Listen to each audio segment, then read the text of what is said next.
Hello everyone, and welcome back to X-Ranger. Before we begin, I thought it would be interesting if each of you could leave a comment indicating which part of the world you're joining us from. Also, don't forget to like and subscribe if you're enjoying the episodes. Now let's get comfortable, relax, and start our program. That night, I couldn't sleep. Just restless, so I decided to take the old dirt bike out for a ride. It was a beat-up Honda XR, nothing fancy, but it ran. I didn't even bother with a helmet. It was my property. I knew every dip and hill, or at least I thought I did. The moon was a thin sliver, so without the bike's headlight it was pitch black, the kind of dark where you can't see your own hand in front of your face. I was following this old railroad grade we use as a trail. It's raised up with deep ditches on either side, grown thick with brambles and weeds. I was just puttering along, not in any hurry, the engine popping and rumbling under me. The smell of cut grass from earlier that day was still hanging in the air, mixed with the oily scent of the engine and that damp, earthy smell you get from the woods at night. That's when I saw the dog. It was just sitting there, on the left side of the trail, maybe 50 yards ahead. I figured it was one of the neighbors' dogs that had wandered over. It looked like a big German Shepherd mix. I slowed down and came to a stop a few feet from it, keeping the bike running. The headlight was shining right on it, and it just sat there calm as anything, its tail giving a slow, lazy wag.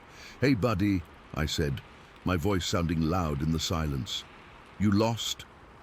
I reached out with my left hand to pet its head, and it leaned into my touch. That's when I got this feeling, this cold, hard knot in my stomach. The dog wasn't looking at me. It was staring past me, into the ditch behind me on the right side of the trail. Its ears were pinned back, not in aggression, but in this low, submissive fear. A low whine came from its throat. My heart started thumping a little harder. I thought maybe it was a coyote or a deer in the ditch. I fumbled for the small flashlight I kept in my pocket, a cheap LED thing, and clicked it on. I swung the beam away from the dog, across the path, and into the dark of the opposite ditch, and that's when I saw it. At first my brain didn't want to process it. It was squatting down in the ditch, maybe 20 feet away. It was huge, even crouched like that. The flashlight beam hit it, and for a split second I just saw a mass of dark, matted hair, like a wet bearskin rug, but shaped wrong. Then it moved, it uncoiled. It didn't just stand up, it rose. It was the most unnatural, terrifying thing I've ever seen. It straightened its legs and its torso, just kept going up and up. It must have been 8 feet tall, easy, maybe more. Its shoulders were impossibly wide, like a powerlifter's, but covered in the same stringy dark hair. And its eyes, oh God, its eyes. They weren't reflecting the light like an animal's. They glowed. This sickly electric green color, like old glow-in-the-dark paint. They were set deep under a heavy brow, and they were locked right on me. My breath caught in my throat. Every hair on my body stood straight up. This wasn't a bear. This wasn't a person in a suit. This was something else, something that shouldn't exist. Panic. Pure, unadulterated panic seized me. It was a physical force that slammed into my chest. I didn't think, I just moved. I twisted the throttle on the bike so hard I almost ripped the grip off. The back tire spun, kicking up gravel and dirt, and the bike lurched forward.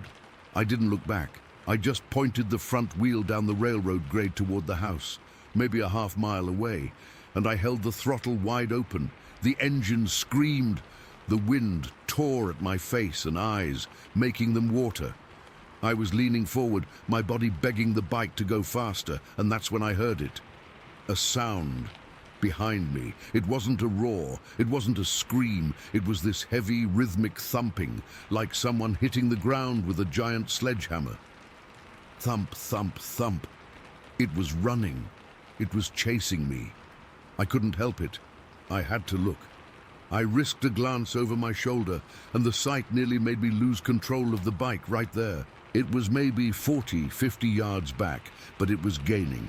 It was running on two legs, its arms pumping, its head down. It was fast, unbelievably fast. Its legs ate up the ground in huge, powerful strides, and those green eyes were like two laser points in the dark, fixed on me. I faced forward again, my heart hammering against my ribs so hard I thought it would burst. The trees on either side were just a dark blur. I was coming up on the pond, a place I'd swum in 1,000 times as a kid. The trail dipped and curved there. I knew I had to slow down, but I was too terrified to let off the gas. That was my mistake. There's a washout there, a deep ditch that cuts across the trail where rainwater runoff from the fields has eroded it. I hit it doing probably 40 miles an hour. The front tire dropped into it and stopped dead. The bike pitched forward and I was thrown over the handlebars. It was like the world turned into a washing machine filled with rocks. I remember the sensation of flying, then the brutal impact as I hit the hard-packed earth of the trail. I tumbled, my arms and legs flailing, and skidded to a stop in a cloud of dust. Pain exploded in my side, my shoulder, my knees. I was scraped raw, covered in dirt and grit. The wind was knocked out of me, and I lay there gasping, seeing stars. The thumping stopped. I pushed myself up on my elbows, coughing, my whole body screaming in protest. The bike was on its side a few yards away, the front wheel still spinning lazily, the engine dead, and it was standing there. It had stopped running. It was just standing at the edge of the trail, maybe 30 feet from me. It was even bigger up close. The smell hit me then, a wave of it like a wet dog, but mixed with something else, something foul and rotten like a long-dead animal. It was just standing there watching me. Its chest was heaving, but not from exhaustion.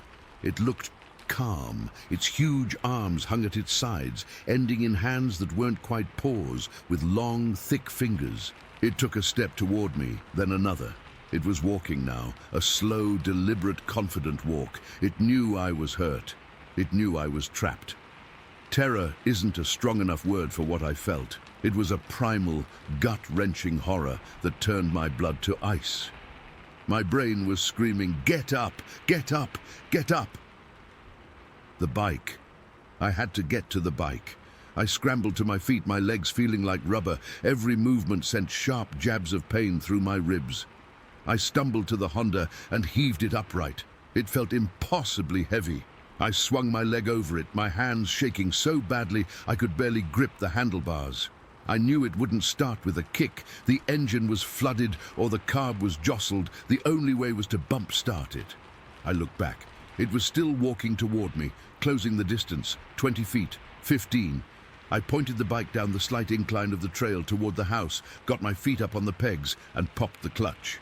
The bike coughed, sputtered, and the engine roared to life. The relief was so intense it was almost a physical pain. I didn't even get properly seated. I just gunned it, the back tire fishtailing as I shot forward. I didn't look back again. I couldn't. I just focused on the pinprick of light that was the porch light of the house, still a few 100 yards away. I could hear the thumping start again behind me, but it was farther back this time. I'd gotten a lead. I rode like a man possessed, hunched over the bars, my body a single tense wire of fear. I could see the driveway now, the gravel path that leads up to the yard. I was almost there, almost safe. And then I wrecked again. I took the turn into the driveway too fast, and the loose gravel gave way under the tires. The bike slid out from under me, and I went down hard for the second time that night. This time, I felt something in my ankle twist with a sickening pop. A white-hot spike of pain shot up my leg. The bike's engine died again. This time, it wasn't starting. I was done. I looked back down the trail. It was still coming. It had slowed to that same awful, purposeful walk. It was at the base of the driveway now, its green eyes burning in the dark.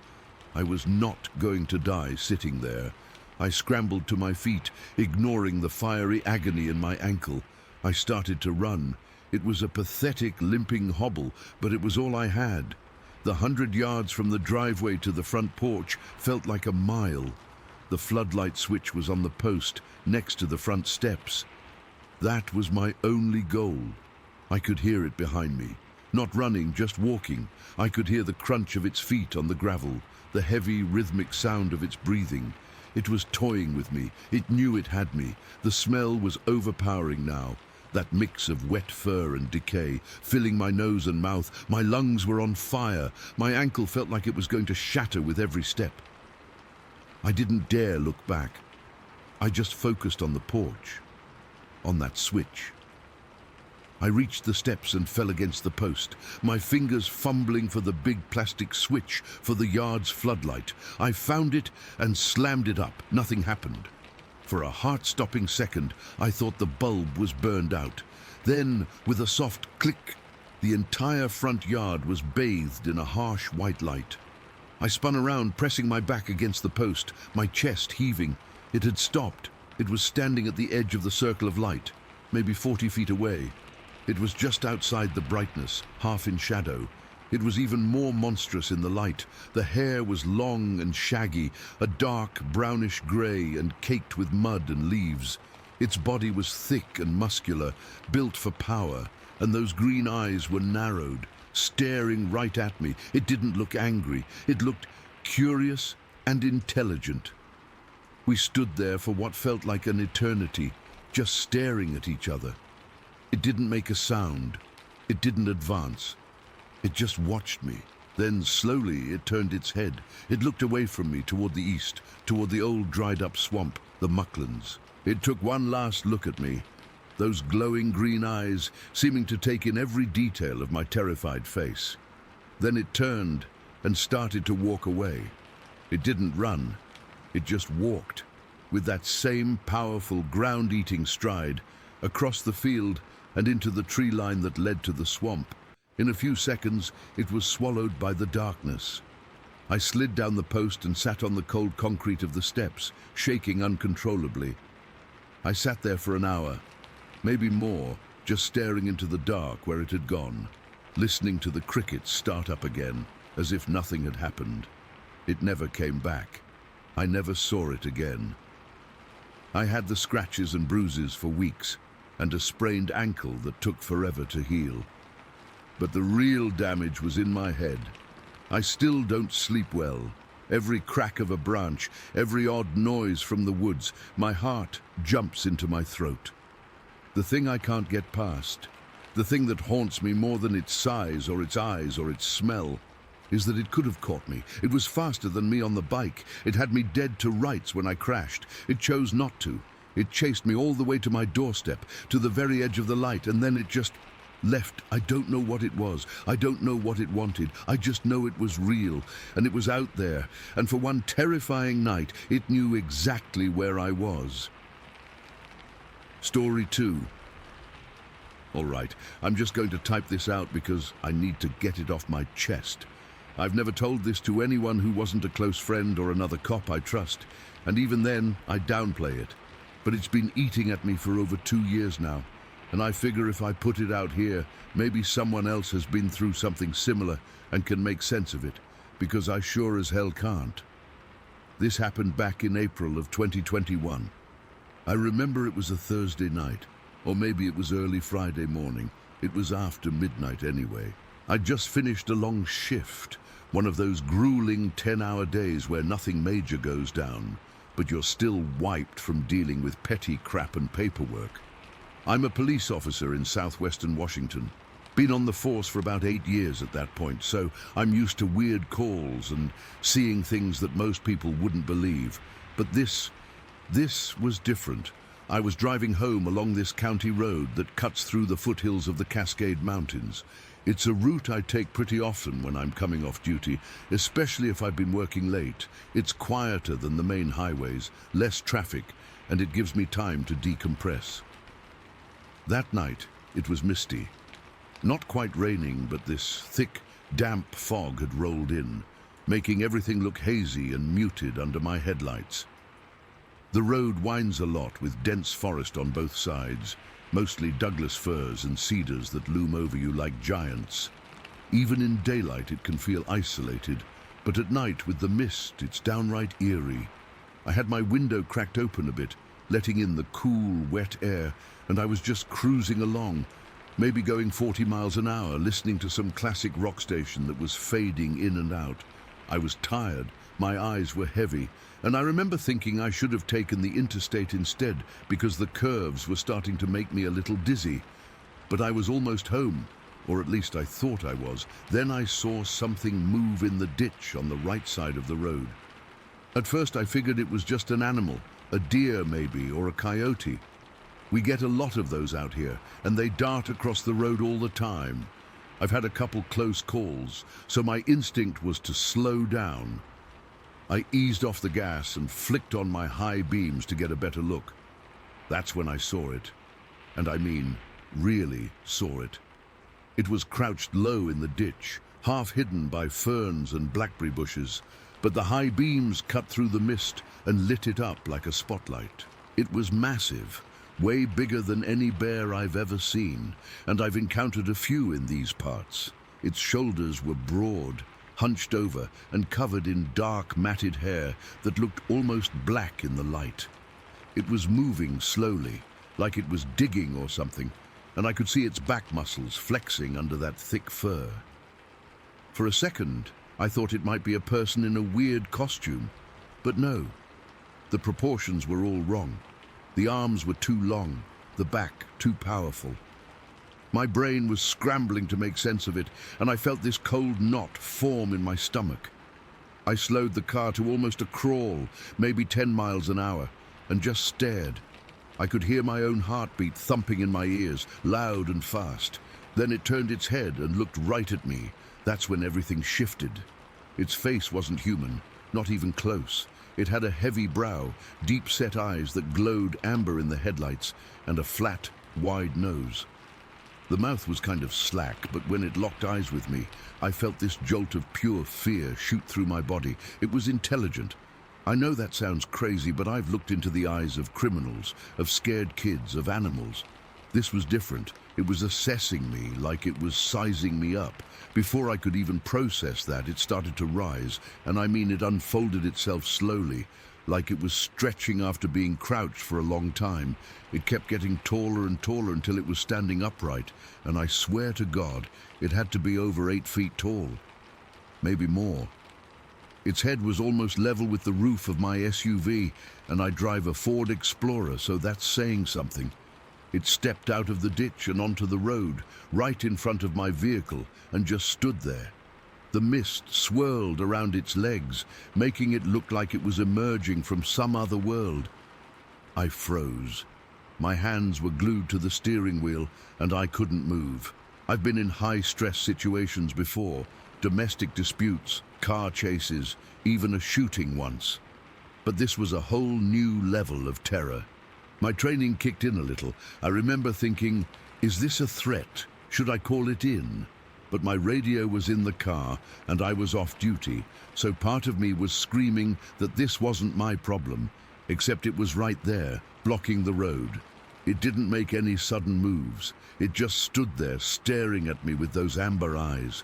I could see its chest rising and falling, like it was breathing heavily, and the hair on its arms was thick and shaggy, almost like a gorilla's but longer. It had a muscular build, with powerful legs that looked like they could cover ground fast. I felt small, like a child looking up at something that could crush me without even trying. Then it opened its mouth and let out this sound, a deep guttural bellow that vibrated through the air and into my bones. I'm not exaggerating when I say I felt it in my chest. It was like standing next to a subwoofer at a concert, but raw and primal. The sound rattled the windows of my car, and I ducked instinctively, my head dropping below the dashboard. My heart was pounding so hard I thought it might burst out of my ribcage. Adrenaline flooded my system, and I reached for my sidearm. I always carry off duty, it's habit. My fingers fumbled with the holster, and I finally got a grip on the handle, but I didn't draw it. Something stopped me. Maybe it was the way it was looking at me, like it knew exactly what I was doing and didn't care. Or maybe it was the sheer disbelief that this was happening. It held that roar for what felt like forever, but it was probably only a few seconds. Then it stopped, and the silence that followed was almost worse. The only sound was the hum of my engine and my ragged breathing. It was still staring at me, and I could see its eyes narrowing slightly like it was thinking. I stayed ducked down, peeking over the steering wheel, my knuckles white where I was gripping the gun. I didn't want to shoot. What if it was just some animal? But it wasn't. It was too big, too smart. After what felt like an eternity, it turned its head slowly, looked off into the woods, and then back at me one more time. Then it moved. It didn't run. It just took these massive, deliberate strides across the road and vanished into the trees on the other side. The forest swallowed it up in seconds, and I was left sitting there, shaking like a leaf. I don't know how long I stayed like that. Maybe a minute, maybe 5. My mind was racing. What the hell was that? A bear? No. Bears don't stand that tall or have faces like that. A person? Impossible. I finally forced myself to sit up, and I put the car in park because my hands were trembling so bad I was afraid I'd jerk the wheel. I took a few deep breaths, trying to calm down, but my heart was still hammering. I knew I had to do something. I couldn't just drive away and pretend this didn't happen. So I got out of the car. The air was cold and damp, and the mist clung to my skin. I left the engine running and the high beams on, illuminating the spot where it had been. I walked around to the front of my SUV, and that's when I saw them. Footprints. Huge, human-like footprints in the mud at the edge of the road. I'm not a tracker or anything, but I've seen enough evidence in my job to know what I'm looking at. These were fresh, deep impressions, like whatever made them was heavy. I knelt down to get a closer look, and my stomach dropped.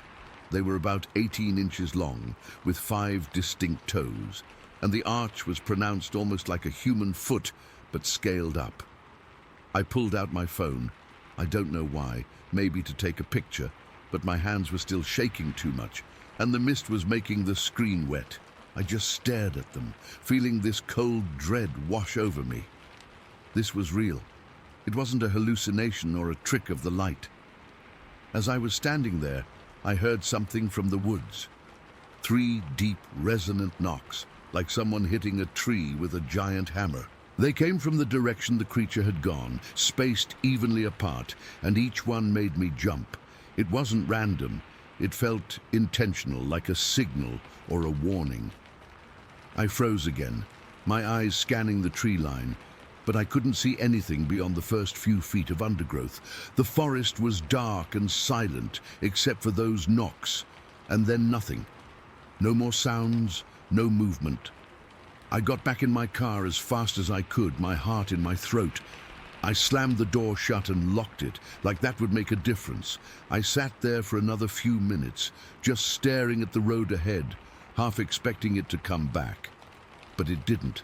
Eventually, I put the car in drive and got the hell out of there. I drove home faster than I should have, my eyes glued to the rearview mirror, expecting to see those amber eyes following me. When I got home, I didn't sleep. I just sat on my couch, going over everything in my head. I thought about reporting it, calling it in as some kind of suspicious activity or animal sighting. But what would I say? Hey, dispatch, I saw a Bigfoot off County Road 5. They'd think I'd lost it. Plus, I'm a cop. I know how these things get handled. It would have ended up as a joke in the break room, or worse, someone would have thought I was unfit for duty. So I kept it to myself. Over the next few weeks, I did some digging quietly. I talked to a couple of guys on the force who've been around longer than me, and one of them, an older officer who's near retirement, told me he'd heard stories from other cops in the area. Similar encounters. Large, hairy creatures in the woods, strange sounds, footprints. None of them ever reported it officially either. We all just shrugged it off as one of those things you don't talk about unless you trust the person. But that night changed me. I don't drive that road anymore if I can help it. And when I'm out in the woods now, whether for work or recreation, I'm always on edge. I find myself listening for those knocks or watching for movement in the shadows. The worst part is the feeling I had when it looked at me, like I was nothing, like it was in control. I've faced down armed suspects and never felt that level of primal fear. It's like I glimpsed something that wasn't meant to be seen, and it left a mark on me. I still don't know what it was. A bear? A hoax? My mind says no, but my training wants to rationalize it. All I know is that on that misty night in April, I came face to face with something I can't explain, and it's haunted me ever since. Sometimes, when I'm alone in the dark, I can still feel that roar in my chest, and I remember those eyes, and I know, whatever it was, it's still out there. Story 3. It was one of those late October days in Wilson County where the air starts tasting like winter, but the sun still warms your skin if you stand in it long enough. Me and my dad were out by the old equipment shed on our farm, pulling out the deer stands and checking the ratchet straps. My kid, who's 15, and his friend, a girl from down the road who's practically part of the family, were buzzing with that pre-season energy. You know how it is.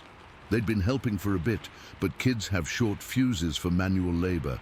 They asked if they could walk the logging road. It's an old path that cuts back through the western part of our property, maybe a mile or so long, before it peters out into thick woods. We use it for getting to some of the better hunting spots. It was a good day for it. Clear skies, a little breeze. I figured it was safe. They've walked it 100 times, just to see if they can spot any sign, my kid said, meaning deer tracks, scrapes, that kind of thing. Don't go past the big bend, I told him, and be back before the light starts to go. He nodded, all serious, like he was being given a mission. I remember slapping him on the shoulder, feeling the thick fabric of his jacket. 20 minutes tops, I said. He just grinned and took off with his friend trailing behind him. My dad and I went back to work.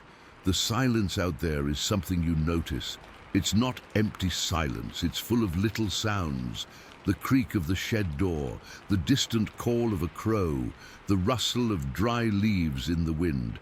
We were talking about nothing important, the price of corn, whether we needed to replace the tarp on the north stand. Normal stuff, the kind of conversation that just fills the space while your hands are busy. I remember looking at my watch. It had been about 20 minutes since the kids left.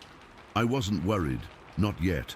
I was just noting the time, and then we heard it. Not a shout, but the sound of running. Hard, frantic running, the kind where you know the person isn't just jogging, it's the sound of panic. My head snapped up, and my dad stopped what he was doing. We both looked toward the head of the logging road. They came bursting out of the tree line, and the sight of them froze me for a second. They weren't just out of breath, they were wrecked. My kid's face was white, streaked with tears and sweat, his eyes wide and staring. His friend was right behind him, her hair wild, and she was gasping, her hands on her knees like she was about to be sick. They both looked like they'd seen the end of the world. They saw something, my dad said, his voice low and tight. It wasn't a question. I ran over to them. What happened? Are you hurt? I was grabbing my kid's shoulders, looking him over for blood, for a broken bone, anything. He was shaking so hard he could barely talk. He just kept shaking his head, his breath coming in ragged, wet hitches. Dad, we saw something. His friend finally straightened up, her chest heaving. She looked at me, and her eyes were hollow with a fear I'd never seen in a kid before. It wasn't the fear of a spider or a bad grade.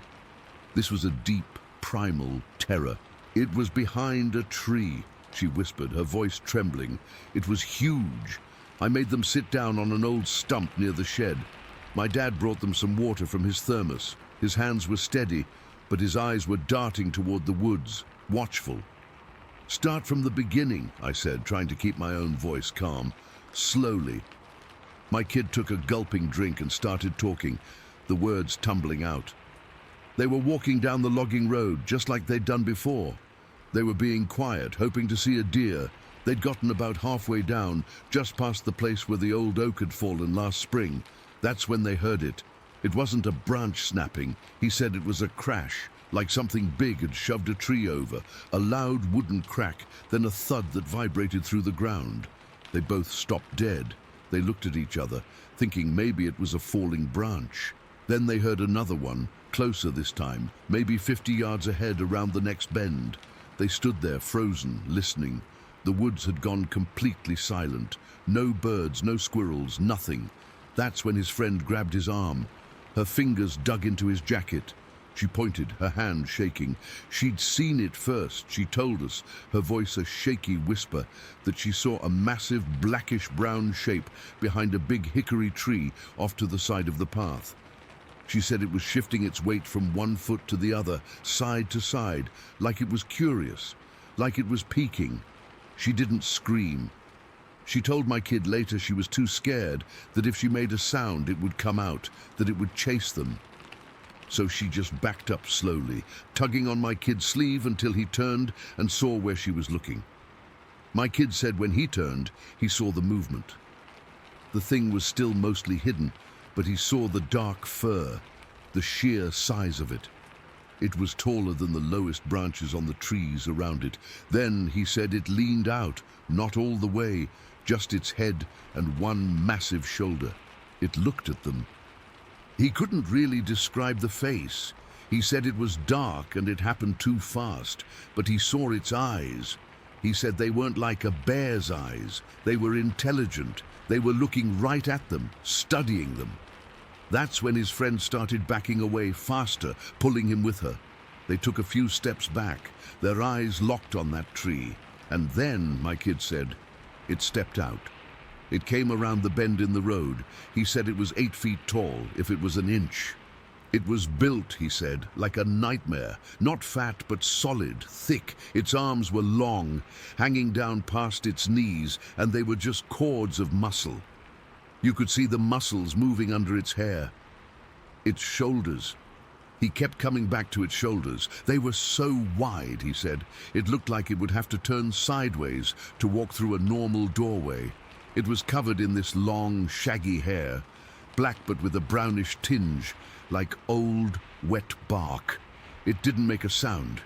It just stood there looking at them from down the road. For a second, nobody moved. Then, my kid said, the thing took a step. Not a run, just one slow, deliberate step toward them. That was it. That was the signal.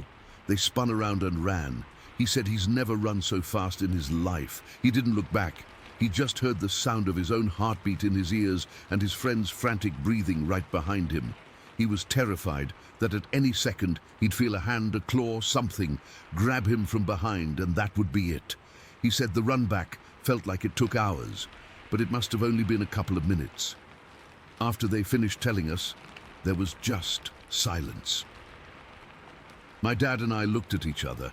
I could see the doubt warring with the concern on his face. Kids have imaginations, but this, the raw physical terror on their faces, that wasn't made up. That was real. I'm going down there, I said. My dad nodded. I'll stay with them. I got my rifle from the truck. I don't know why. It felt like the thing to do. I remember my hands were cold as I checked the chamber. I started down the logging road. The woods were different now. The comfortable silence from before felt heavy, oppressive. Every little sound, a leaf skittering across the path, a twig popping under my own boot, made me jump. I walked quickly, my eyes scanning the trees on either side. The story played over and over in my head.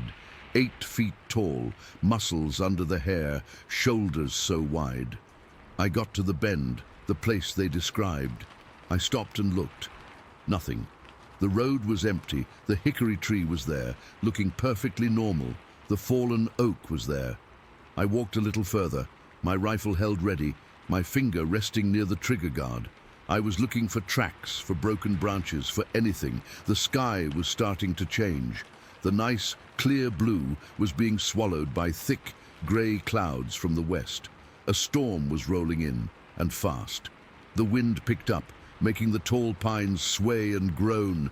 I could smell the rain coming. I searched for another 10 minutes, walking in wider and wider circles off the path.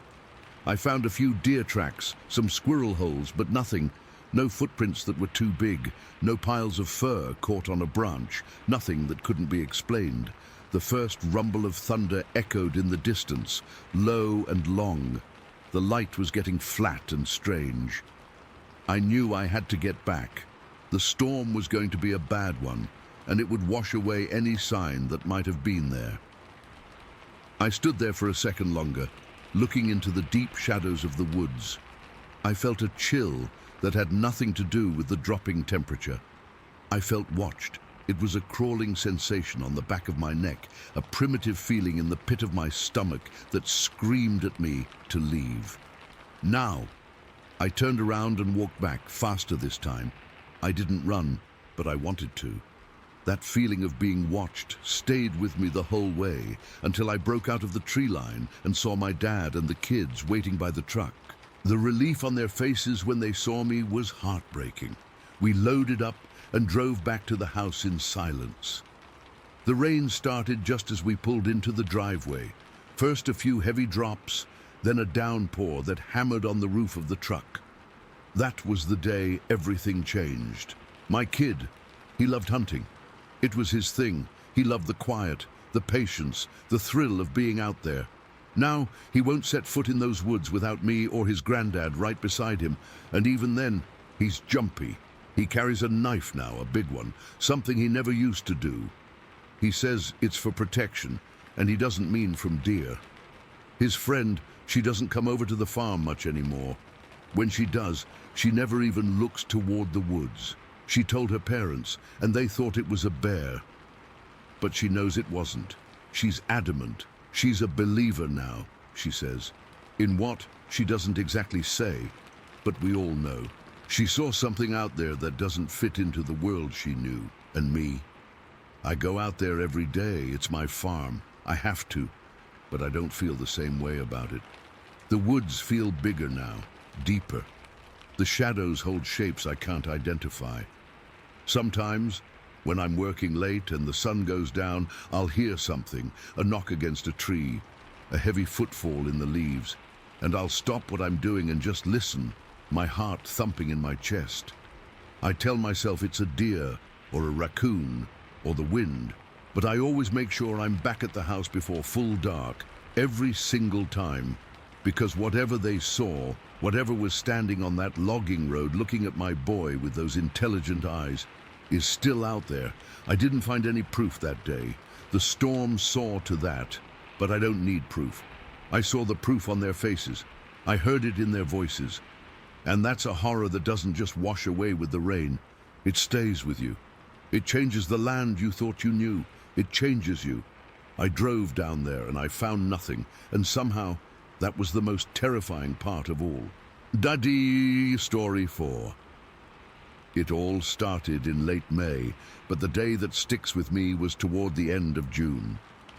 I remember it was a Tuesday because I just checked the almanac and it said clear skies, but the air felt heavy, like a storm was brewing even though the sun was out. I'd been on edge for weeks because the cattle had been acting strange, bunching up against the highway fence, skittish as hell, and my Australian cattle dog Blue wouldn't stop whining. He was a tough little dog, never backed down from anything, but he'd been restless, pacing and growling at nothing. That morning, I woke up in the sheep wagon I'd been sleeping in near the water tanks. I'd moved out there after the first signs because I didn't trust leaving the cattle alone anymore. The wagon was old, creaky, and smelled like damp wood and gun oil from my rifle leaning in the corner.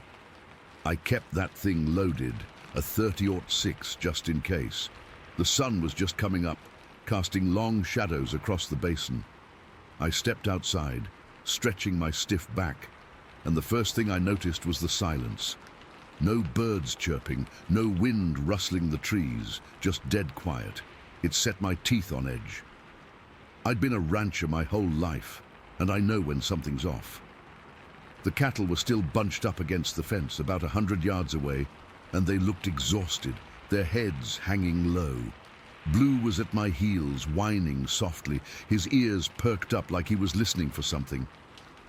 I patted his head, trying to calm him down, but I felt it too.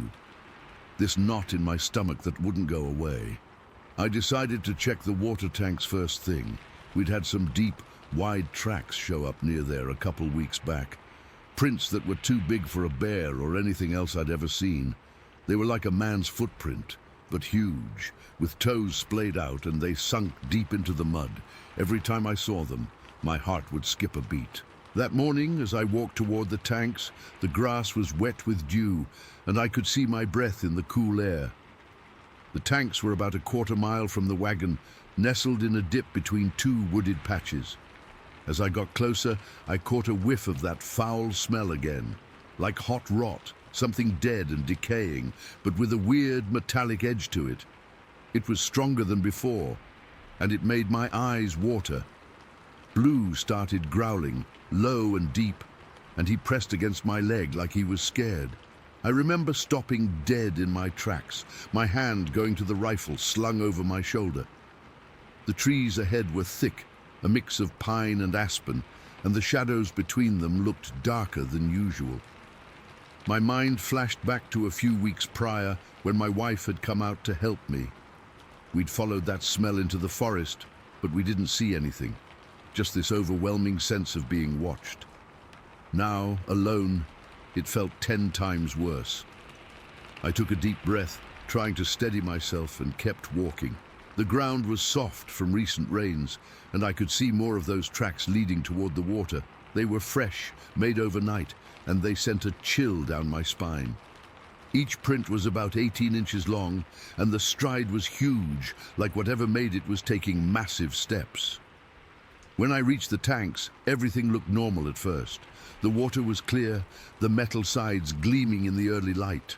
But then I noticed the mud around the base was all churned up, like something had been standing there for a while. Blue was barking now, short, sharp yaps, and he kept looking toward an old abandoned shack about 50 yards away.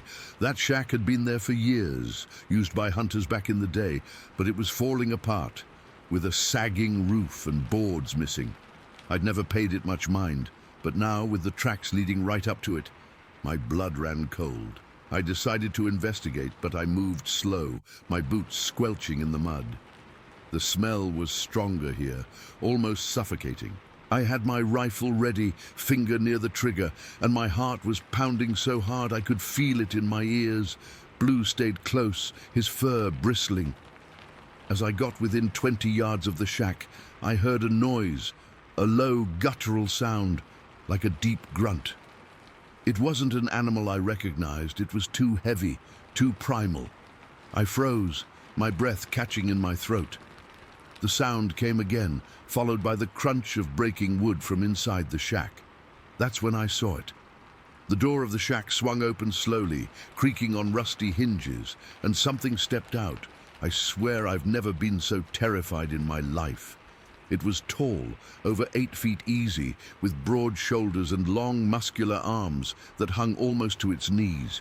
Its body was covered in coarse, dirty hair, matted and dark, like it had been rolling in mud and leaves.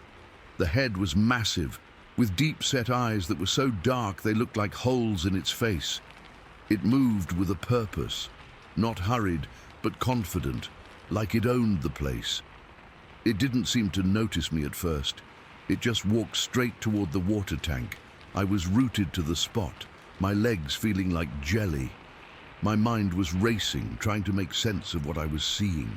This wasn't a bear or a moose. It was too upright, too human-like, but way bigger than any man. Its shoulders were so wide they blocked out the light behind it, and when it walked, the ground seemed to shake slightly.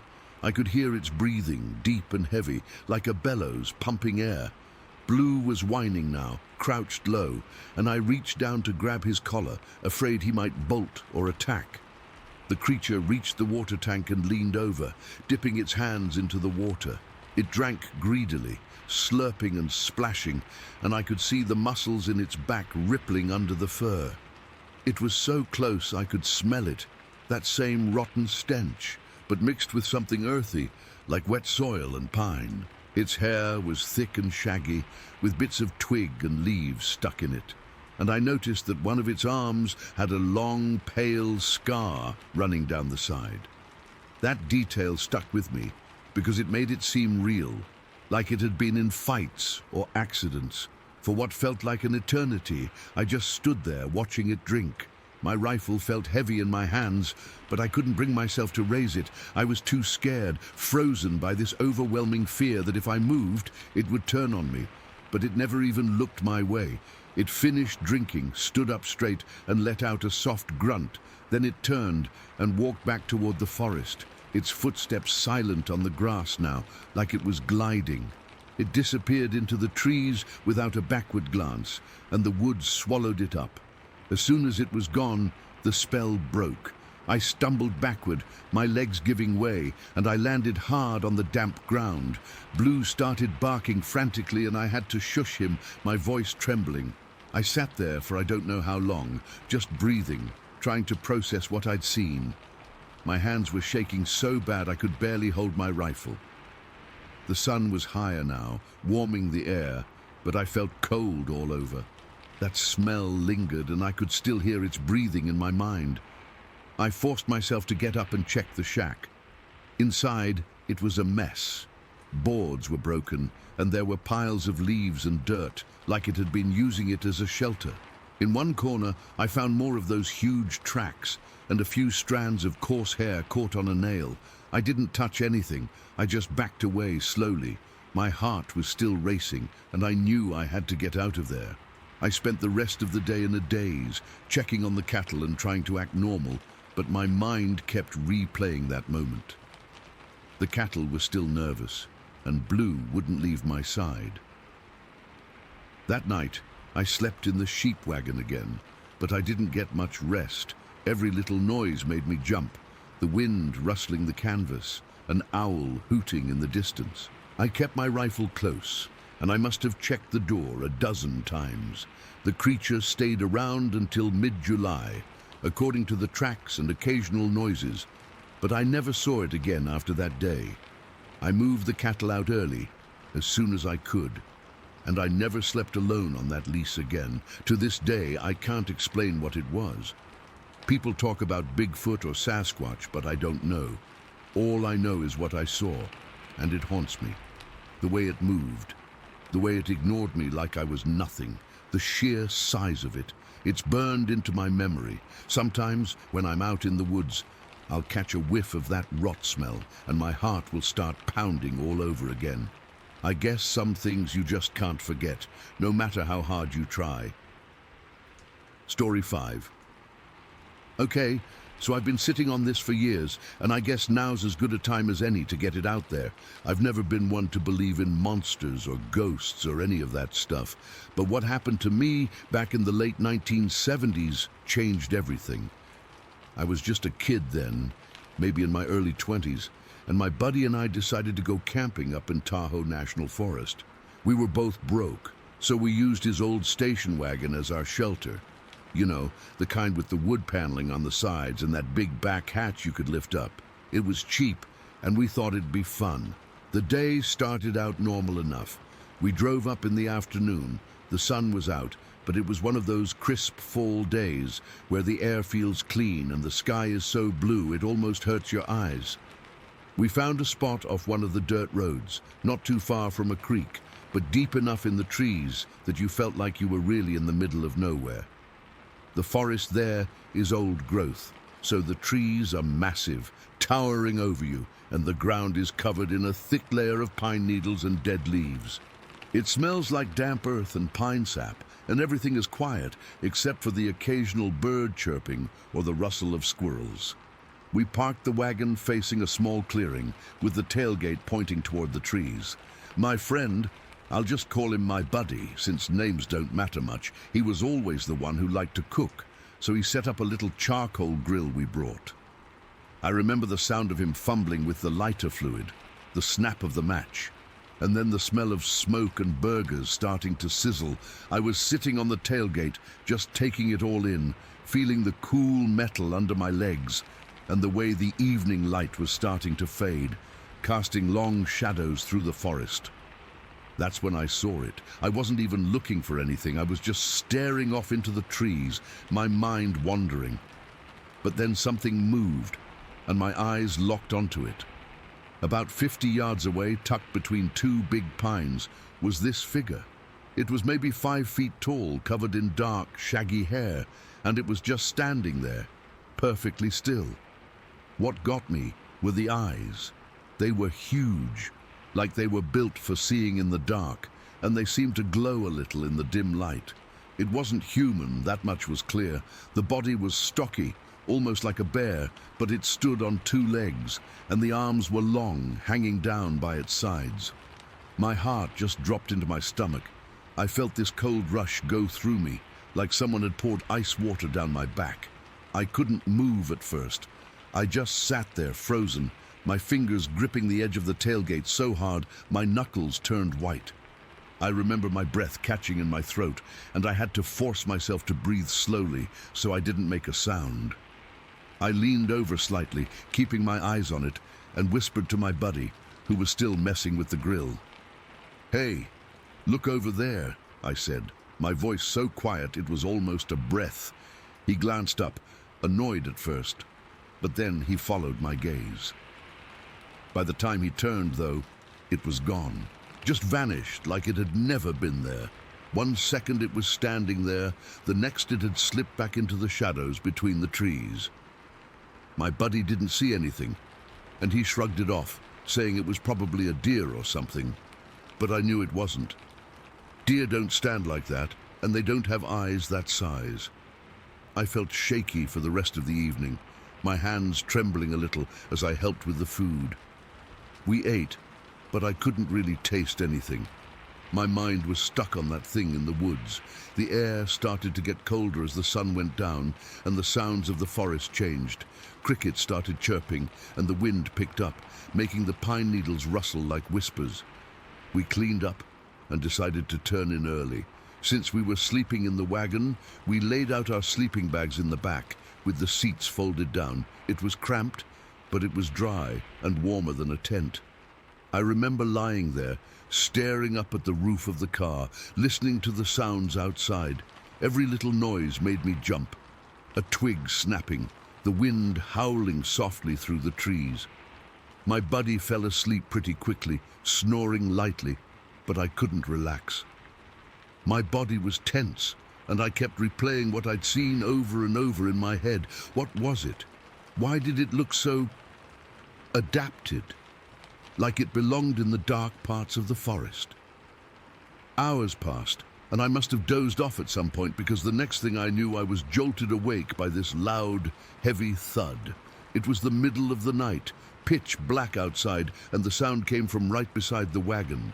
Something had hit it, hard. The whole vehicle rocked, like when you're in a car and someone slams the door too hard, but this was stronger.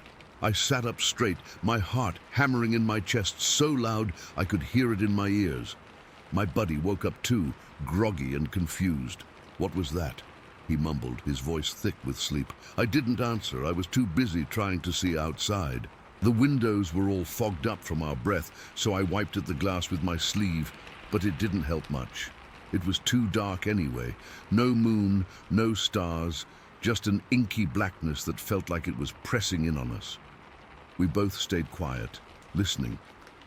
For a minute there was nothing, just the usual night sounds. Then something moved outside, a heavy shuffling sound, like footsteps on the dry leaves. It circled the wagon, slow and deliberate.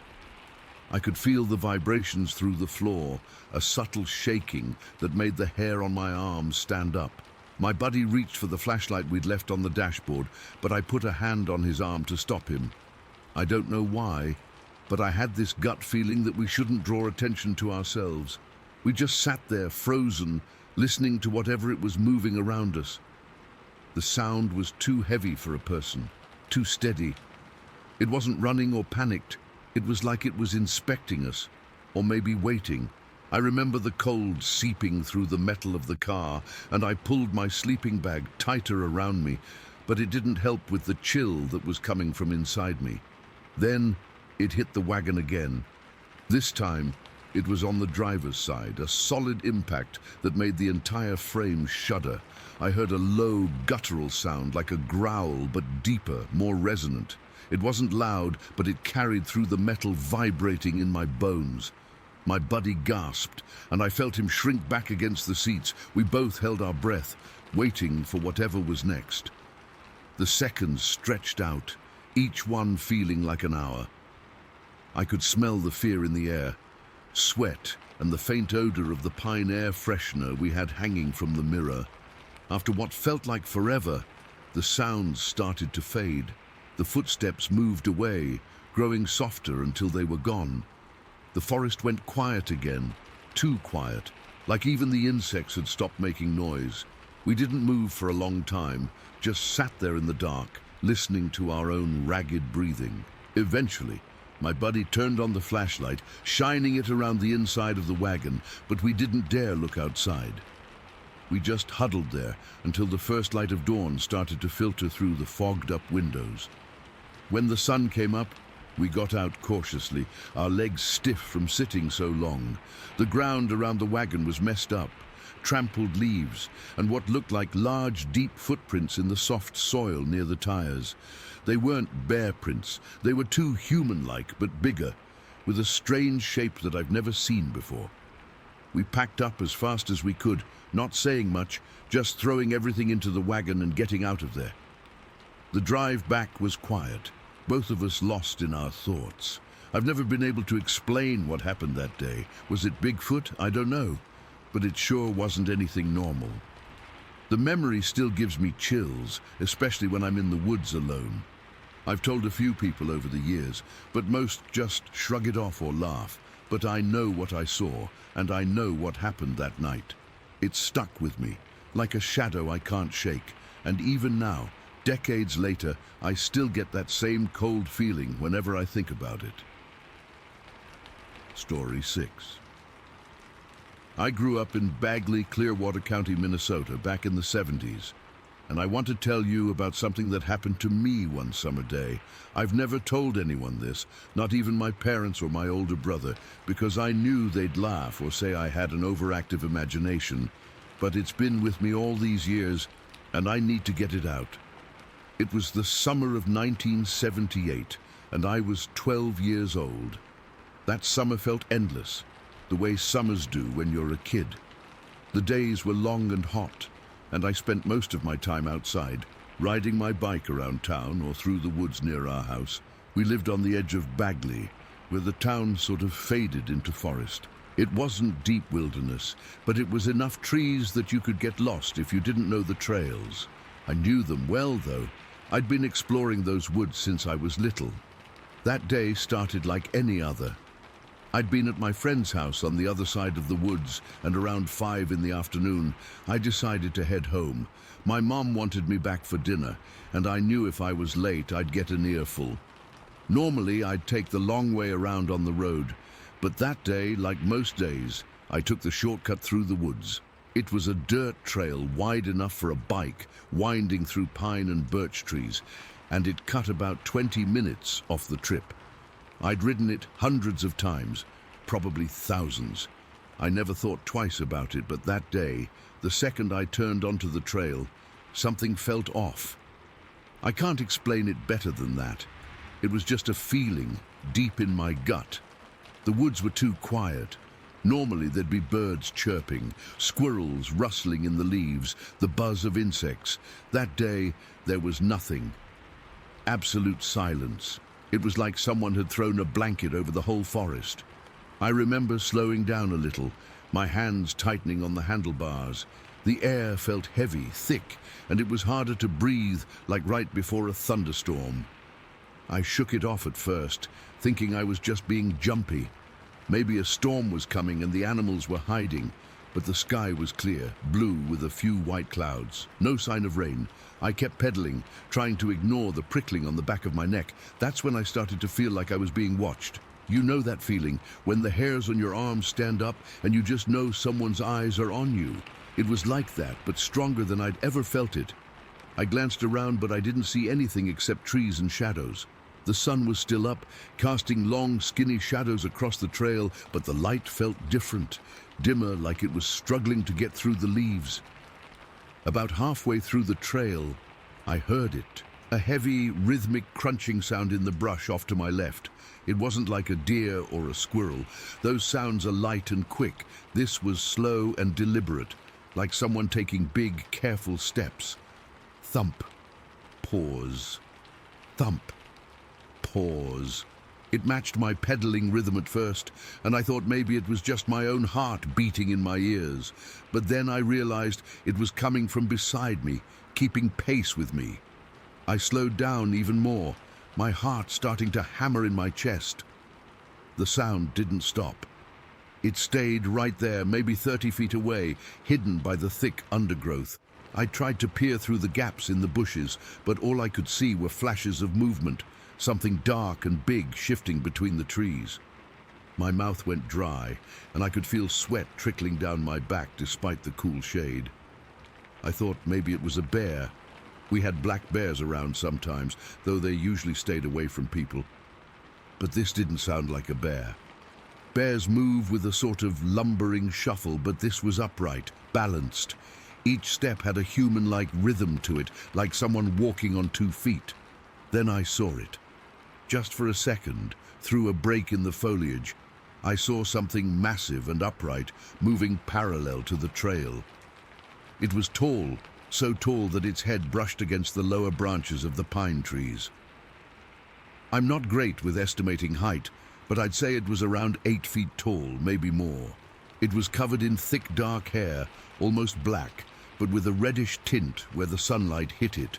Its shoulders were broad, wider than any man's I'd ever seen, and its arms hung down long, almost to its knees.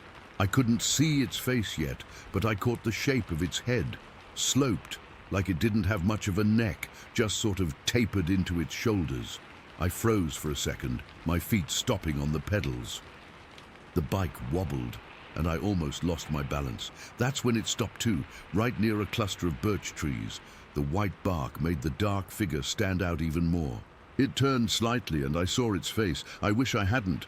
The hair was shorter around its face, and I could see dark, rough-looking skin, almost like leather. Its eyes, I'll never forget its eyes. They were a reddish color, not glowing or anything, but they caught the light in a way that made them seem to gleam. They were set deep under a heavy brow, and they were fixed right on me.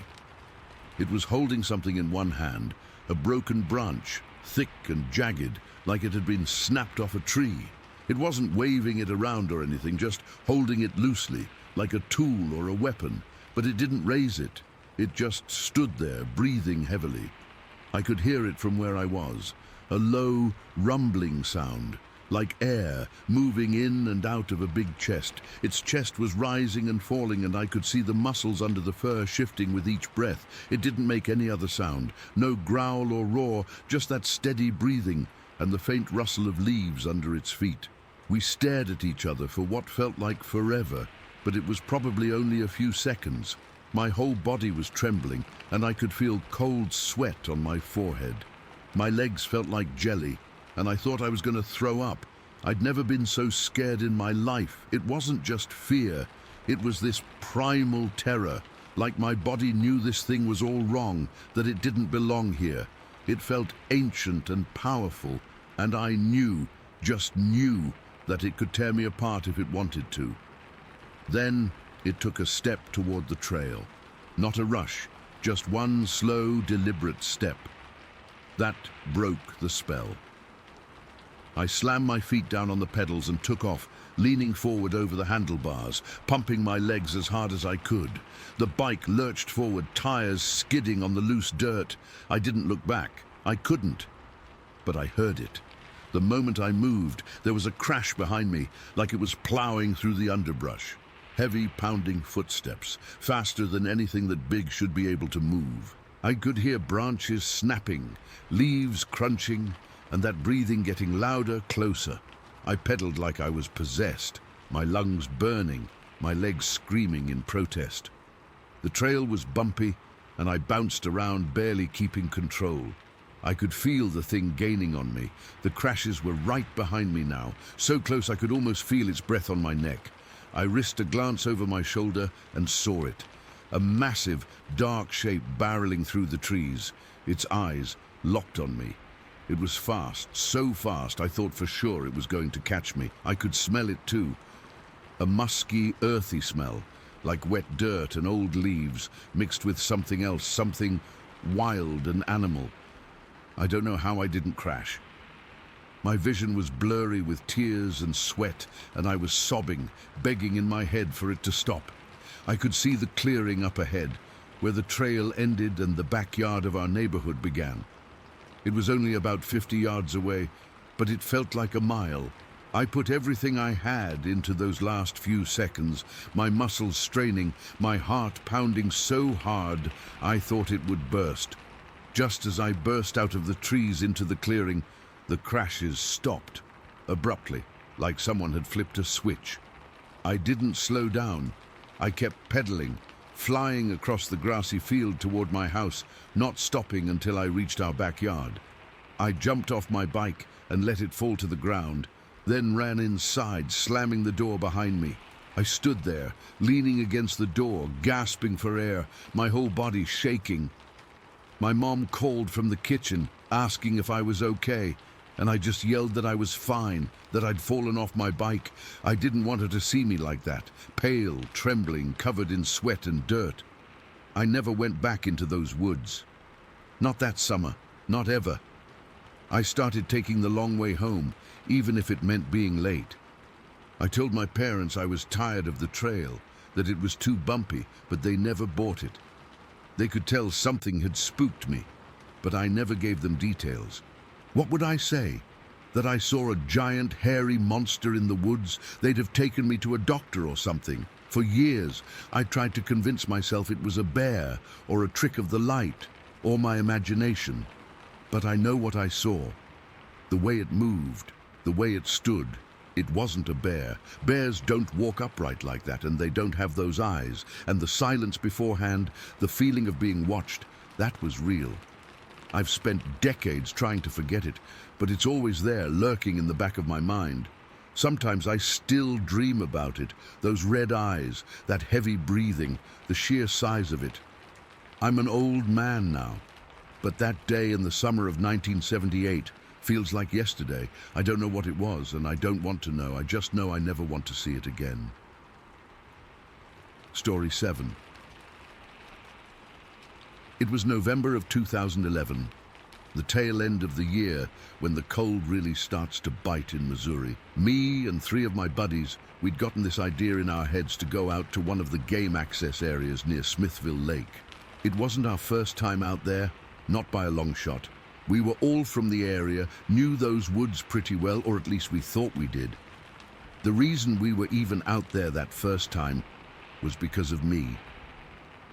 A few weeks before, I'd been out there with my dad, checking some trail cameras we'd set up for deer season. It was just getting dark, that deep blue hour where shapes start to lose their edges.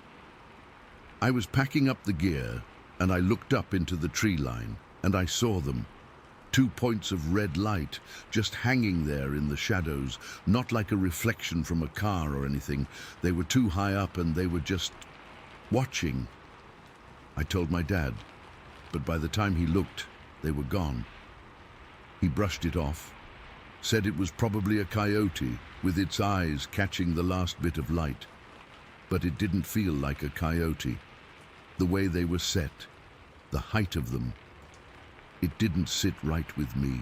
I told my friends about it, half joking, but the idea stuck. We had to go back. So that's how we ended up there that night in November. We were just dumb kids, really, fueled by bravado and cheap beer. We didn't see anything that night, just heard some weird knocks way off in the distance that we convinced ourselves were just trees cracking in the cold. But the seed was planted. The red eyes were this unsolved mystery for us. Months went by. We talked about it on and off, but life got in the way. Then, in May of 2012, the weather turned warm again. The days were longer, and that old curiosity came creeping back. It was a Friday night, I remember, because we didn't have work the next day. The plan was simple. Drive out there, park in the same spot, and just wait, see if anything showed up. We were in my friend's Jeep Cherokee, a beat-up old thing that smelled like stale fries and wet dog. But it was reliable. We got out there late, must have been after 11. The air was cool but not cold, that perfect spring chill. We parked in a little gravel pull-off that overlooked a steep wooded ravine. It was the same spot I'd seen the eyes. We killed the engine and the silence rushed in. It's a heavy kind of quiet you only get deep in the woods, broken up by crickets and the occasional rustle in the leaves. We cracked the windows just a couple of inches, enough to hear better, and we just sat there. For the first hour, it was just us being stupid, whispering jokes, passing around a bottle of soda, talking about girls and work. Normal stuff. But as time dragged on, we got quieter. The woods felt bigger, the darkness thicker. You start to notice every little sound, and your mind starts painting pictures in the shadows between the trees. Then the feeling started. It's hard to describe, and I know how it sounds, but I swear it's true. It wasn't a sound or a smell. It was a sensation, like a pressure change in the air, but also inside my head, a deep, primal hum of wrongness. The hair on my arm stood up. I remember rubbing my forearm, feeling the goosebumps and thinking it was just the cool air from the window. But it wasn't that. It was a feeling of being watched, not casually, but intently, studied. The joking had completely stopped. All four of us were just staring out into the blackness, not saying a word. The friend in the passenger seat, he kept shifting around, like he couldn't get comfortable. I could see the back of his neck was tense. My heart was starting to beat a little harder, a dull thud in my ears. I kept scanning the tree line, my eyes straining to piece together shapes from the murk. It was all just lumps and shadows. Then, for just a second, I thought I saw one of the shadows move. Not an animal darting, but something bigger, a patch of deeper darkness detaching itself and then melting back in. I didn't say anything. I figured my eyes were playing tricks on me. You stare at nothing long enough, it starts to look like something. That's when our driver, the guy who owned the Jeep, had had enough. He let out a long breath, a sound that was way too loud in the quiet cab. "Screw this," he muttered, his voice tight. "Nothing's out here. Let's go get some real food." He turned the key. The engine cranked, roared to life, and the headlights blasted on, cutting two bright white tunnels through the night, and in that exact instant, the passenger screamed. It wasn't a yell of surprise, it was a raw, tearing shriek of pure terror. I jolted, my head snapping forward. He was pointing, his arm rigid, his finger shaking violently, his mouth still open from the scream. There, right there. My eyes followed his finger, tracking across the beam of the headlights, past the first line of trees to a small, clear area about 30 yards away, and I saw it. It was squatting down, like a baseball catcher, but huge. Its back was to us, covered in what looked like dark, matted hair, almost black, but with a reddish tint in the harsh white light. It was massive. The shoulders were incredibly broad, and the muscles in its back and arms were defined in a way that was just wrong. Not like a bodybuilder, but like raw, functional power. Its head was turned, looking back over its shoulder at us, and its eyes. They glowed, a bright, hellish red, not a reflection. They were producing their own light, like two hot coals shoved into its skull. The light from our headlights didn't diminish them. If anything, it made them look even more intense. Two piercing red dots burning out of that dark, hairy face. Time didn't just slow down, it shattered. Our driver panicked. He slammed the gear shift into drive and stomped on the gas. The Jeep lurched forward, tires spinning in the gravel for a heart-stopping second before catching. He wasn't trying to drive toward it. He was trying to turn around, to get the hell out of there in the tight, confined space of the pull-off. The Jeep swung in a wide, frantic arc. The passenger was still screaming, a continuous, high-pitched wail. I was frozen in the back seat, just staring, my brain refusing to process what my eyes were seeing. As the Jeep swung around, my side of the vehicle, the back passenger side, swung toward the thing. The distance closed terrifyingly fast. 30 yards became 20, then 10. For a split second, we were on a direct path, and then the turn of the Jeep brought me right past it. The headlights swept across it, and for a moment it was fully illuminated. I was no more than 7, maybe 8 feet away from it. My window was still cracked, and I could hear a low, guttural sound, a deep grumbling that I felt in my teeth more than heard with my ears.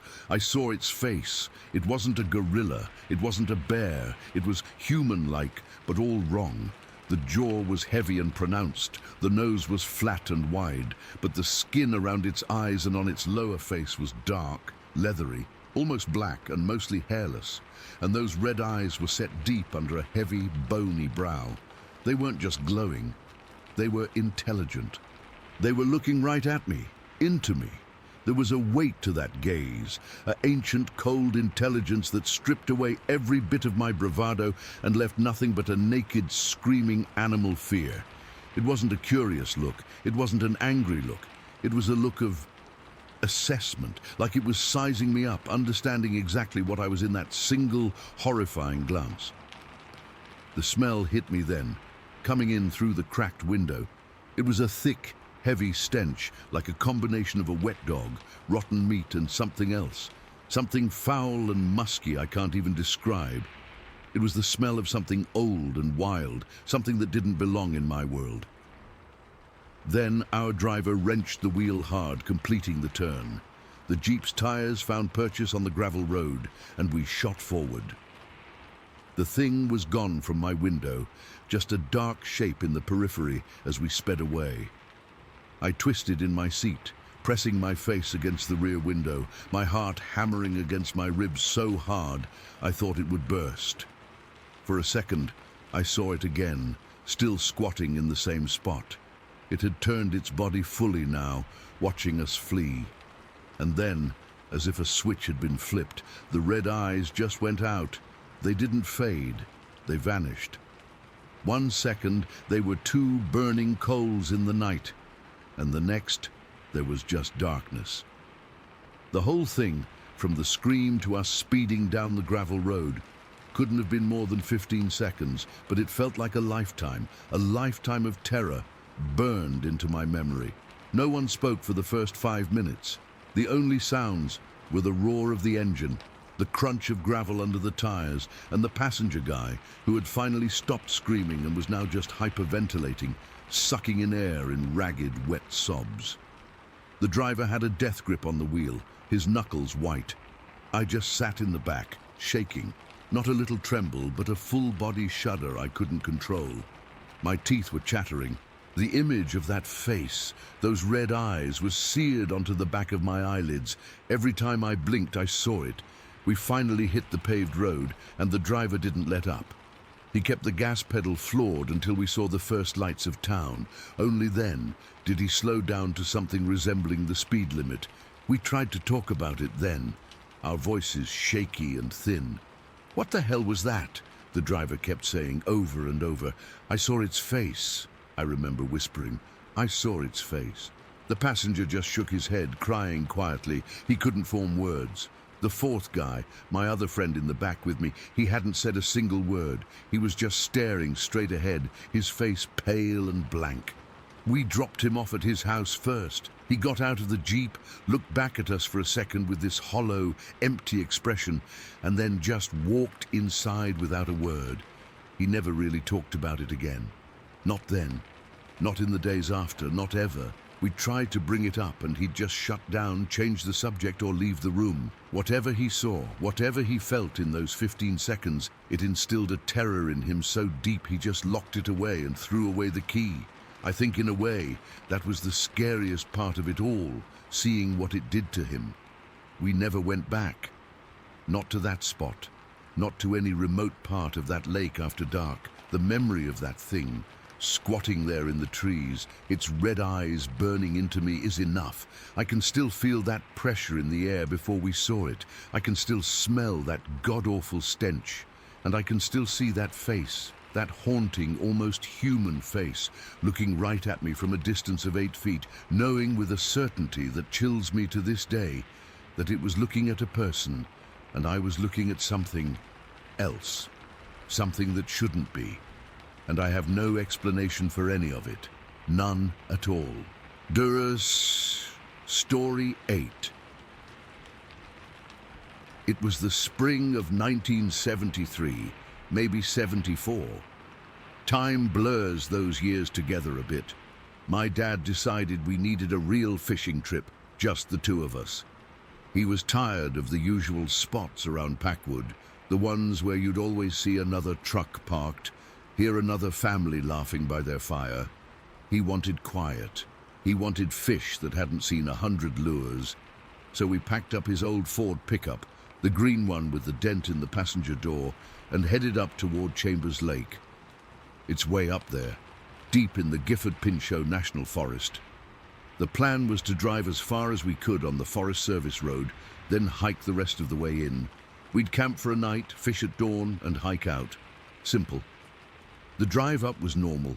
The usual bumpy gravel, the smell of pine needles and dust coming through the vents.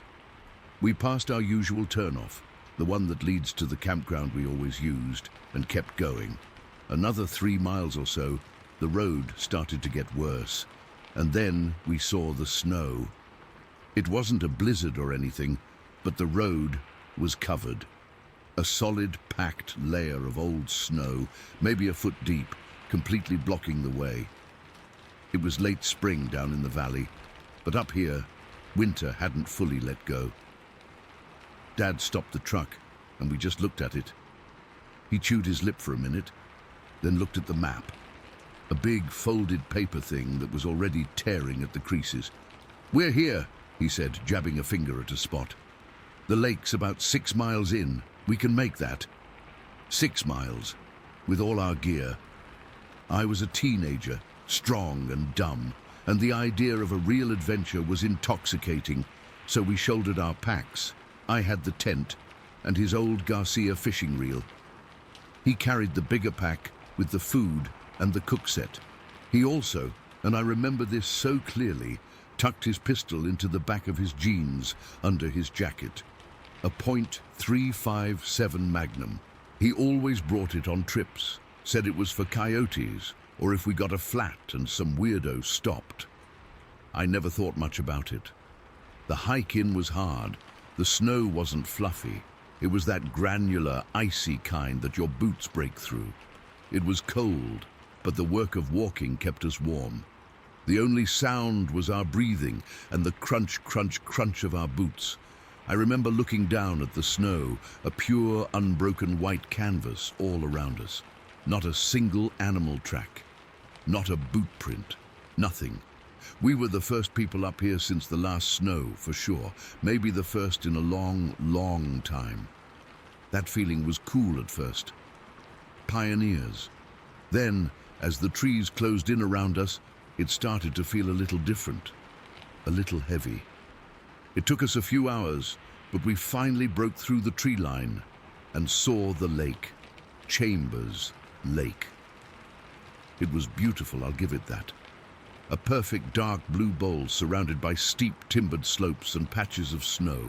The water was like glass. We found a flat spot near the shore, a little gravelly beach, and set up the tent. It was one of those old canvas pup tents, musty smelling, and a pain to get the poles right.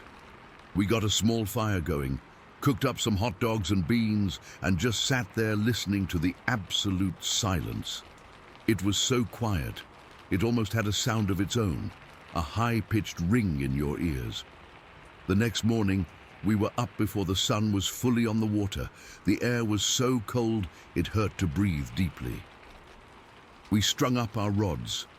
Mine was a little eagle claw spinning rod. His was a heavier bait caster, and started casting from the shore. We were using Panther Martin spinners, the yellow ones with red spots. For a while, nothing, just the rhythmic whir-plop of the line, the slow retrieve. The mist was rising off the water, and the world felt new and clean. Then, we started catching fish. Rainbow trout, and they were gorgeous, fat and strong, with that bright pink stripe down their sides. We weren't even keeping them all. We'd just hold them for a second, feel their cold, slick bodies wriggle, and let them go. It was perfect. We weren't talking much, just fishing. The sun was warming things up, burning off the mist. I remember thinking this was the best trip we'd ever taken. That's when we heard the first sound. It wasn't loud. It was a scraping, rattling sound, like a bunch of plates sliding against each other. I looked up from the water, across the lake to the far slope. It was steep, covered in dark fir trees, and higher up these big patches of broken grey rock. Shale. We both saw the shale sliding, a small cascade of rocks tumbling down the slope, kicking up a little puff of dust.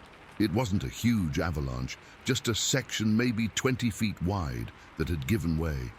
Rock slide, my dad said, his voice low. Probably the thaw. It made sense. The sun was hitting that slope now, warming the ground, melting the ice that was holding the loose rock in place. We went back to fishing, but the quiet felt different now. That ringing silence was gone, replaced by a kind of waiting. Maybe 10 minutes later, we heard the cry. It came from the tree line on our side of the lake, maybe a couple 100 yards away from us. It didn't start loud. It started as a low, guttural groan that seemed to vibrate in my chest. Then it rose, fast, into this shriek. It wasn't a bird. It wasn't a coyote. It wasn't a bear. I'd heard all those. This was something else. It was deep and powerful, but there was a weird, almost human-like quality to the higher pitch it reached.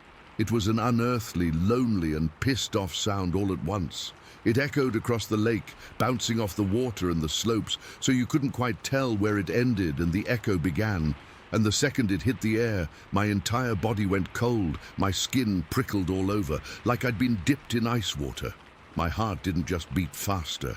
It felt like it was slamming against my ribs, trying to get out, because I'd heard it before. 2 summers earlier, me and my friend Mike were camping out in the woods behind his house in Lewis County. We were in a little clearing, just being stupid kids, when we heard something similar. That one was louder, closer, more forceful. It sounded like it was right on the other side of the trees. We were so scared we didn't even speak. We just ran all the way back to his house, our hearts in our throats. We told his dad, who said it was probably a bobcat. We wanted to believe him, but in the back of my mind I never did. That sound was wrong, and now, here it was again. The same sound, a little further away, a little less raw, but the same. There was no mistaking it. My dad had frozen mid-cast.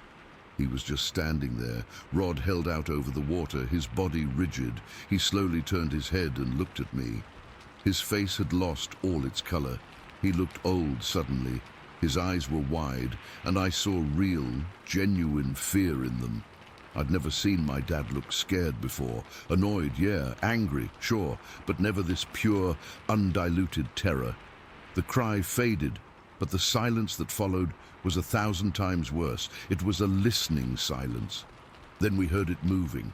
It was in the trees, just inside the dark line of the forest. We couldn't see it. The undergrowth was too thick, but we could hear it. It wasn't a delicate sound.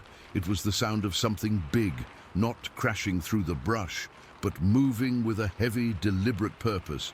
We'd hear a thick branch snap, then a few seconds of silence, then the crunch of something heavy shifting its weight on the forest floor. It was paralleling the shore. It was moving in our direction.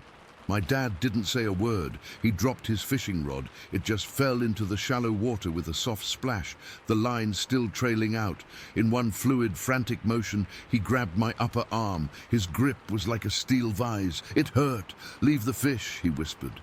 His voice was tight, strained. "Leave everything." He started pulling me backwards, away from the lake, toward the trail we'd come in on.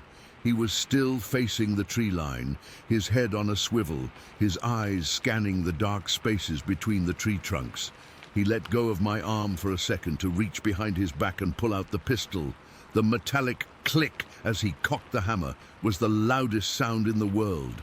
Then he grabbed me again, and we were moving faster. It wasn't a run. It was this frantic, stumbling, backwards-walking retreat. He was literally dragging me, his eyes locked on the trees. I kept tripping over rocks and roots, my own fear making my legs feel like rubber. I looked back at our camp. The tent was still there, The fire pit was still smoldering. Our backpacks were leaning against a log. My fishing rod was still lying in the water. The sound in the trees kept pace with us. It was maybe 100 yards away now, maybe less. It was hard to tell with the way sound carries over water. We'd take a dozen frantic steps, then stop. Dad would hold his breath, listening. We'd hear another crunch, another snap. It was still there. It was following the shoreline, and we were scrambling up the bank toward the trail. We hit the tree line, and the world got darker. The sun was blocked out by the thick canopy. Dad finally turned around, but he didn't holster the gun. He held it down at his side, his knuckles white. "Go!" he hissed at me. "Don't stop! Don't look back!" And then we were running. A full-on, panic-fueled sprint. We crashed through ferns, slipped on wet leaves, ducked under low-hanging branches. I didn't look back. I just ran, my lungs burning, the sound of my own blood roaring in my ears. Behind me, I could hear my dad's heavy footsteps and his ragged breathing. I could also still hear it, the thing in the woods. It wasn't running, it was just walking. But its stride was so long, so powerful, that it was keeping up with our desperate run. The sounds of its movement were a constant, terrifying reminder just off to our left. We hit the snowfield, the one we'd crossed on the way in. Our boot prints from the day before were still there, a little melted out, but clear. We didn't follow our old path. We just ran straight through the snow, our legs pumping, our breath coming in huge white plumes. I remember the fishing rods.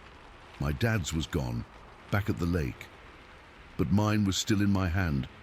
I hadn't even realized I was still holding it. The line was trailing out behind me, whipping through the snow, the little yellow spinner bouncing and skipping along the surface.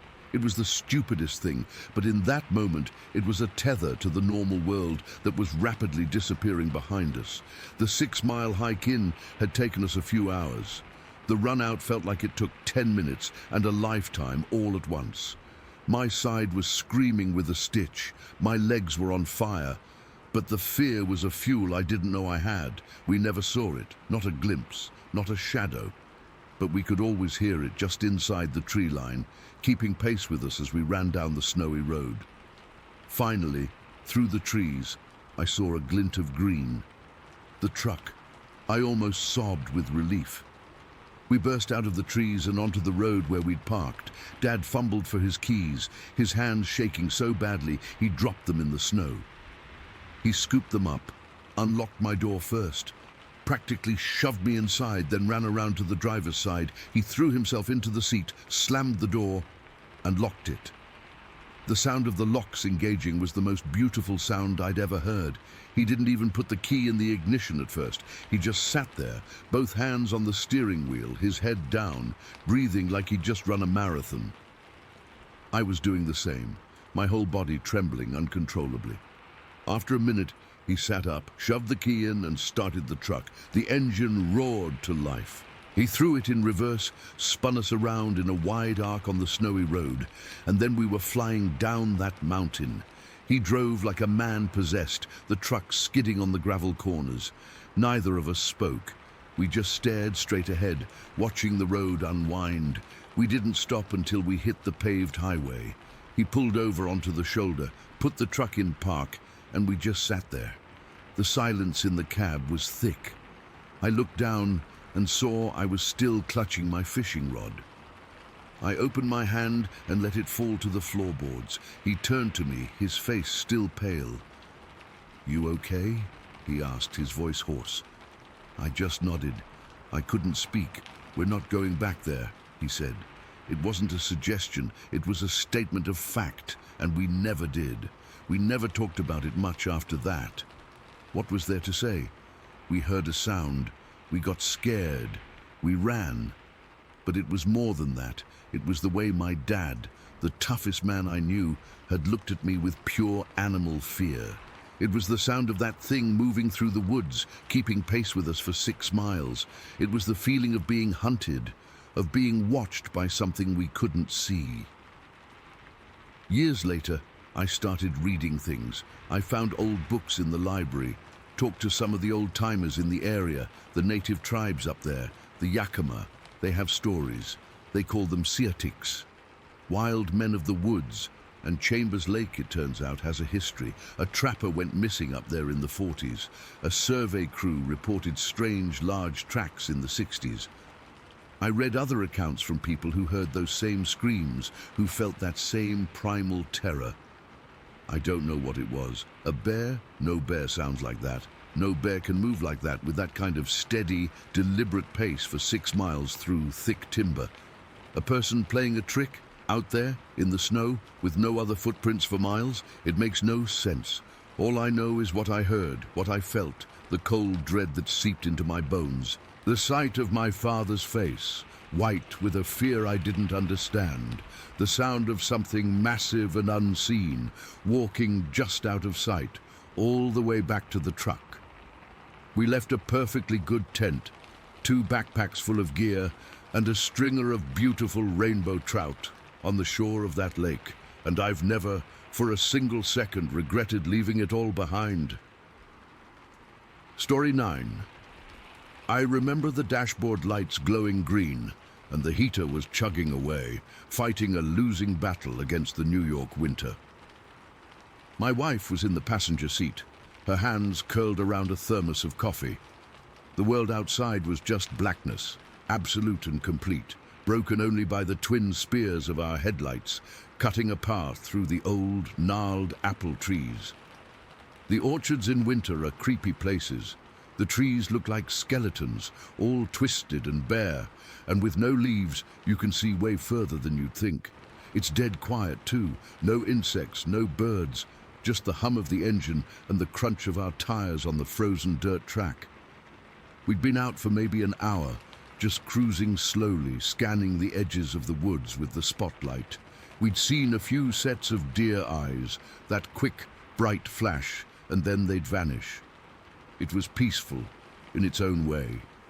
We were talking in low voices, not about anything important, just the comfortable, easy talk of 2 people who've been together a long time. Then we came to the edge of this one particular orchard, where it gives way to a thicker, denser woods. There's a little clearing there, and right on the tree line, people have been dumping their junk for years. It's a sad little collection of busted washing machines, mangled bicycles, and piles of trash. And right in the middle of it all was this old refrigerator, a real relic from the 50s, big and bulky, lying on its side. That's when I saw it. My eyes were just sweeping past the dump, and the spotlight beam caught something. A reflection. 2 of them actually, animal eyes. I stopped the truck, my foot just instinctively pressing the brake. "Whoa, look at that," I said, my voice dropping to a whisper. My wife leaned forward, squinting. "What is it? A deer?" I didn't answer right away. I kept the light steady on it. The eyes were high up, really high up. My brain started trying to process the shape behind them. It was massive. It was just standing there, right next to that old fridge, perfectly still. The fridge was nearly 6 feet long on its side, and this thing's belly, its lower torso, was level with the top of it. My mind immediately went to bear, a bear standing on its hind legs, but that didn't fit. We don't have bears around here, not in Waterport. Not in these orchards, and even if we did, the proportions were all wrong. This thing was built different.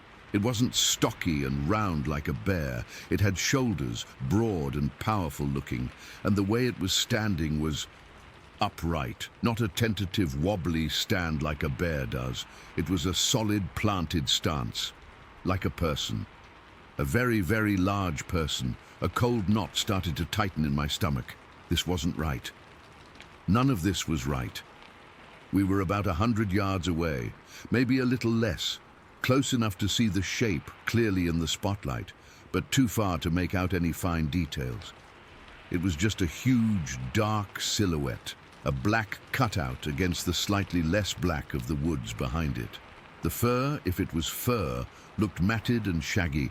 It was a deep, dark brown, almost black in the light. I could see the powerful curve of its back, the long arms hanging at its sides. We just sat there.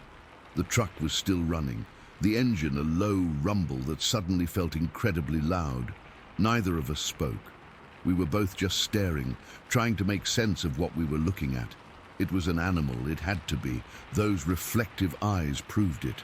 But every animal instinct in my own body was screaming that this was wrong, that this was a predator, that we were in danger.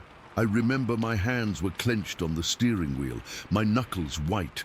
I could feel my heart thumping against my ribs, a hard, frantic rhythm. My wife had one hand on the dashboard, her fingers pressed hard against the plastic. I could hear her breathing, short and shallow little puffs of air that fogged in the cold cab. "What is it?" she whispered again, and this time her voice was thin with a fear I rarely heard in her. "I don't know," I said, and my own voice sounded strange to me. "I don't know what it is." We must have sat there for a full minute, just frozen. The thing didn't move. It was like a statue. The only sign of life was those two glowing pinpricks of light where its eyes were. They weren't like deer eyes, which are a bright, innocent gold. These were a dull, reddish-orange like old embers. They just watched us. There was an intelligence in that stare that chilled me to the core. It wasn't the blank curiosity of a deer or the feral glare of a coyote. This was a calculating, aware look. It was studying us just as much as we were studying it. Then it moved. It didn't startle. It didn't jerk or run. It simply turned its head, slowly, deliberately. It looked away from us, turning its gaze towards the dark wall of the woods. The movement was so fluid, so unnaturally smooth for something that big. It was the kind of movement you'd expect from a human, not a 7-foot-tall animal covered in hair. My breath caught in my throat. The fear that had been a knot in my stomach suddenly exploded, flooding my whole body with ice water. This was the moment. This was when we realized we were in way over our heads. It took a step, then another. It was walking away from us, towards the trees, and it walked like a man. There was no hunch, no lumbering gait. It moved with a powerful, confident stride, its long arms swinging slightly at its sides. The sheer size of it was staggering. As it passed behind a skeletal apple tree, I could see its head and shoulders clearly above the branches. This thing was a giant, and it was silent. That was maybe the most terrifying part. It walked through that garbage dump, through broken glass and twisted metal, and it didn't make a sound. No crunch of debris under its feet, no snap of a twig. Nothing. Just this immense dark shape gliding effortlessly and silently into the shadows. It moved with a grace that defied its size, a predator's grace. That's when the full-blown panic hit me. We had no weapons, not even a pocket knife. We were in a truck, which suddenly felt as flimsy as a tin can. This thing, whatever it was, could probably tear the doors off if it wanted to. "Go," my wife said, her voice tight and desperate. "Go, go, go." I didn't need to be told twice. I slammed my foot down on the accelerator. The tires spun for a second on the frozen ground, spitting dirt and ice against the wheel wells, and then they caught. The truck lurched forward. I didn't care about the ruts or the low-hanging branches. I just pointed us back the way we came and floored it. I kept one hand on the wheel, and with the other, I fumbled for the spotlight control, swinging the beam wildly back towards the tree line. I had to see if it was following us. The bright light swept across the garbage dump, over the old refrigerator, and into the first few feet of the woods. Nothing. It was just gone. Vanished. As if it had never been there at all. The woods were a solid, impenetrable wall of black. It had just been absorbed by the darkness. I didn't slow down. I drove like a man possessed, the truck bouncing and jolting over the rough ground. My heart was hammering so hard I thought it would burst. I could feel a cold sweat soaking through my shirt under my winter coat. My wife had braced herself against the dashboard, her body rigid, her head constantly swiveling to look out the back window. "Did you see that?" she kept saying, her voice trembling. "Did you see how it walked?" I just nodded, my jaw clenched so tight it ached. I saw it. I saw all of it. The size, the posture, the silent, human-like walk. It was burned into my brain. The drive back to the main road felt like it took an hour. It was probably only a few minutes, Every shadow between the trees looked like it was moving. Every creak of the truck's suspension sounded like a footstep.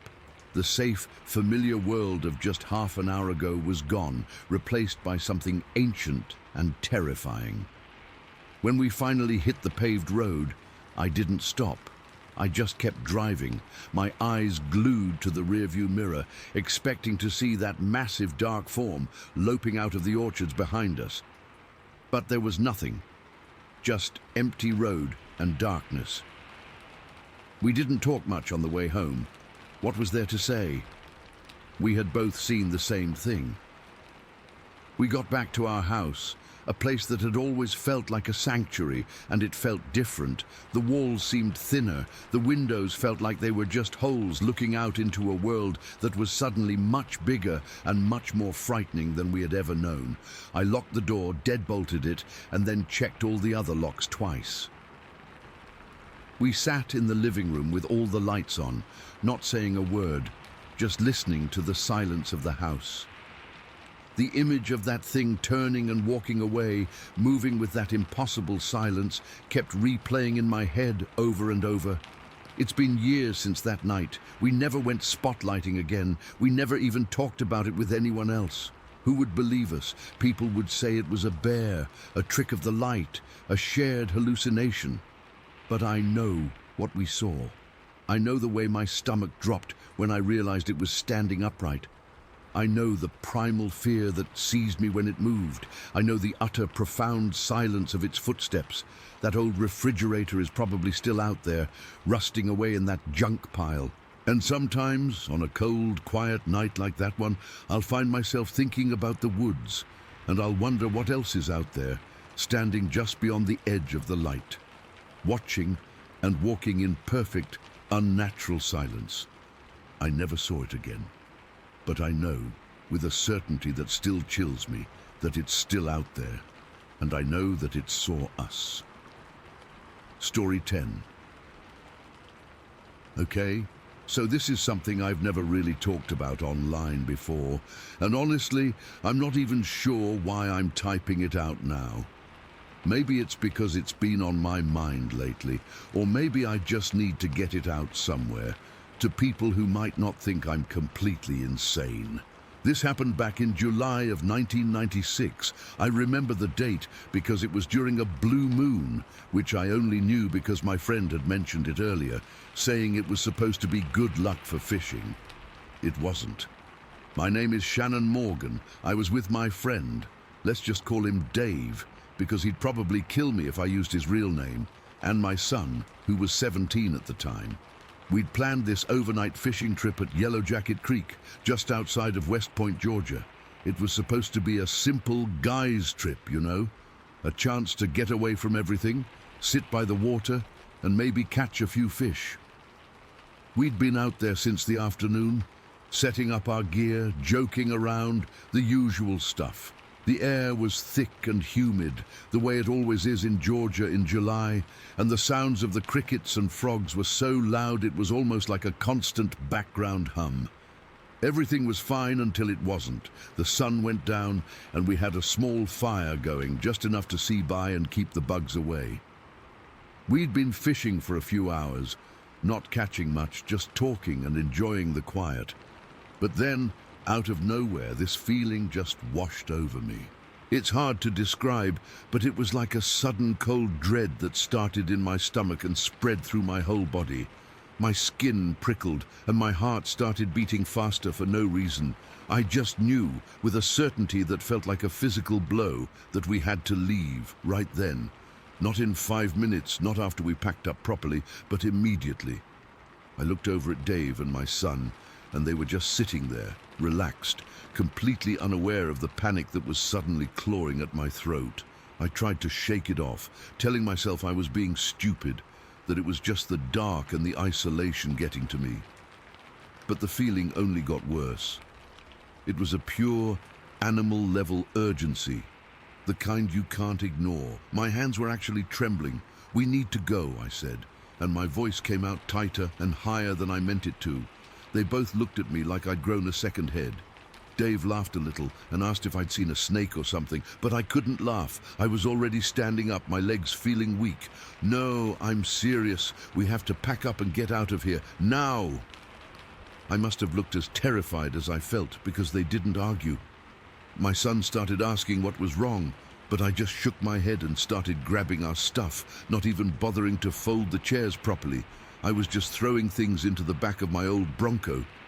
My heart was hammering against my ribs, and I kept looking over my shoulder into the woods behind us. It was pitch black past the circle of our firelight, and every little snap of a twig made me jump. I didn't see anything. I didn't hear anything specific, but the feeling was so intense. It was almost a sound in my head, a screaming alarm bell telling me to run. We got everything thrown in the car in what felt like a few seconds, but was probably more like 5 minutes. I didn't even douse the fire properly. I just kicked some dirt over it. I jumped into the driver's seat, my hands still shaking so bad I fumbled with the keys. Dave got in the passenger side, and my son climbed into the back. I started the engine, the sound unnaturally loud in the quiet night, and I put it in gear, spinning the tires a little as I pulled out onto the narrow dirt road that led back to the main highway.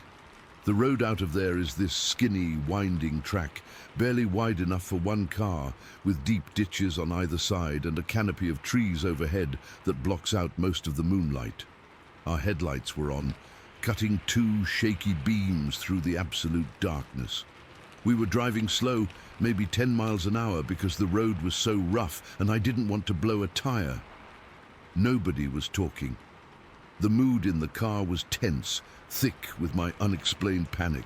I could feel Dave looking at me, but I kept my eyes glued to the road, and then we saw it. It was maybe 50, 60 yards ahead, just at the edge of where our headlights reached. At first, my brain couldn't make sense of the shape. I thought it was a person, maybe a really tall, disoriented hunter, but as we got a little closer, the details started to register, and my mind just rejected what my eyes were seeing. It was walking upright, on 2 legs, right down the middle of the road, and it was massive. I'm not talking about a big guy. I'm talking about something that had to be at least 8 feet tall. Its body was lean, but powerfully built, with shoulders that seemed way too broad for its frame. The thing that really got me, the first detail that seared itself into my brain, was the color. It had this deer-like coloring, a sort of tan or light brown, but it was covered in a coarse, dark hair that was thicker around its head and neck, like a mane. Its head was huge and seemed to sit directly on its shoulders with no real neck. The features were sharp, not soft like a person's or an animal's. It had a heavy brow ridge, and its face was angular, distorted. It wasn't a bear. It wasn't a man in a costume. It was something else entirely. It heard the car or saw the lights, and it stopped walking. It turned its head slightly, and I swear I could see the glint of its eyes in the headlights. They weren't reflective like a deer's eyes. They were just dark spots. But I knew it was looking right at us. "What the hell is that?" Dave whispered, his voice cracking. I didn't have an answer. I just froze, my foot hovering over the brake pedal. We were still rolling forward slowly, and the headlights were illuminating it more clearly now. I could see the muscles moving under its skin, the way its arms were long and ended in what looked like hands, not paws. It was just standing there, facing us, and the sheer size of it was overwhelming. It blocked the entire road. Then it moved. It didn't run. It didn't charge. It stepped off the road to the right into the ditch with a kind of fluid, powerful grace that was terrifying. The ditch was deep, and it put its head below the level of the road, but it didn't hide. It reached up with one of those long, muscular arms and grabbed a limb from a mimosa tree that was hanging over the ditch. This is the part that haunts me the most, the image that is burned into my memory. It pulled the limb down, using it to shield itself from our headlights. It wasn't a frantic animal movement. It was deliberate. It was hiding. It knew the lights were on it, and it was using the tree to block our view. But in doing that, it actually gave us a better look at its body. As it stretched up, the moonlight, That damn blue moon caught its form. Its back was ridged with muscle, tapering down to a narrow waist. Its legs were thick and powerful, and its face, now partly obscured by leaves, was even more horrifying. It wasn't a flat face.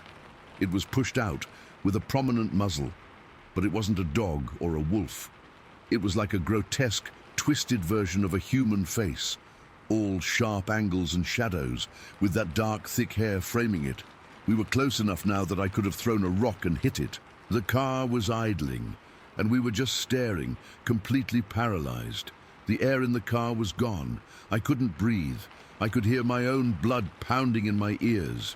My son in the back seat made a small, choked sound, like a whimper.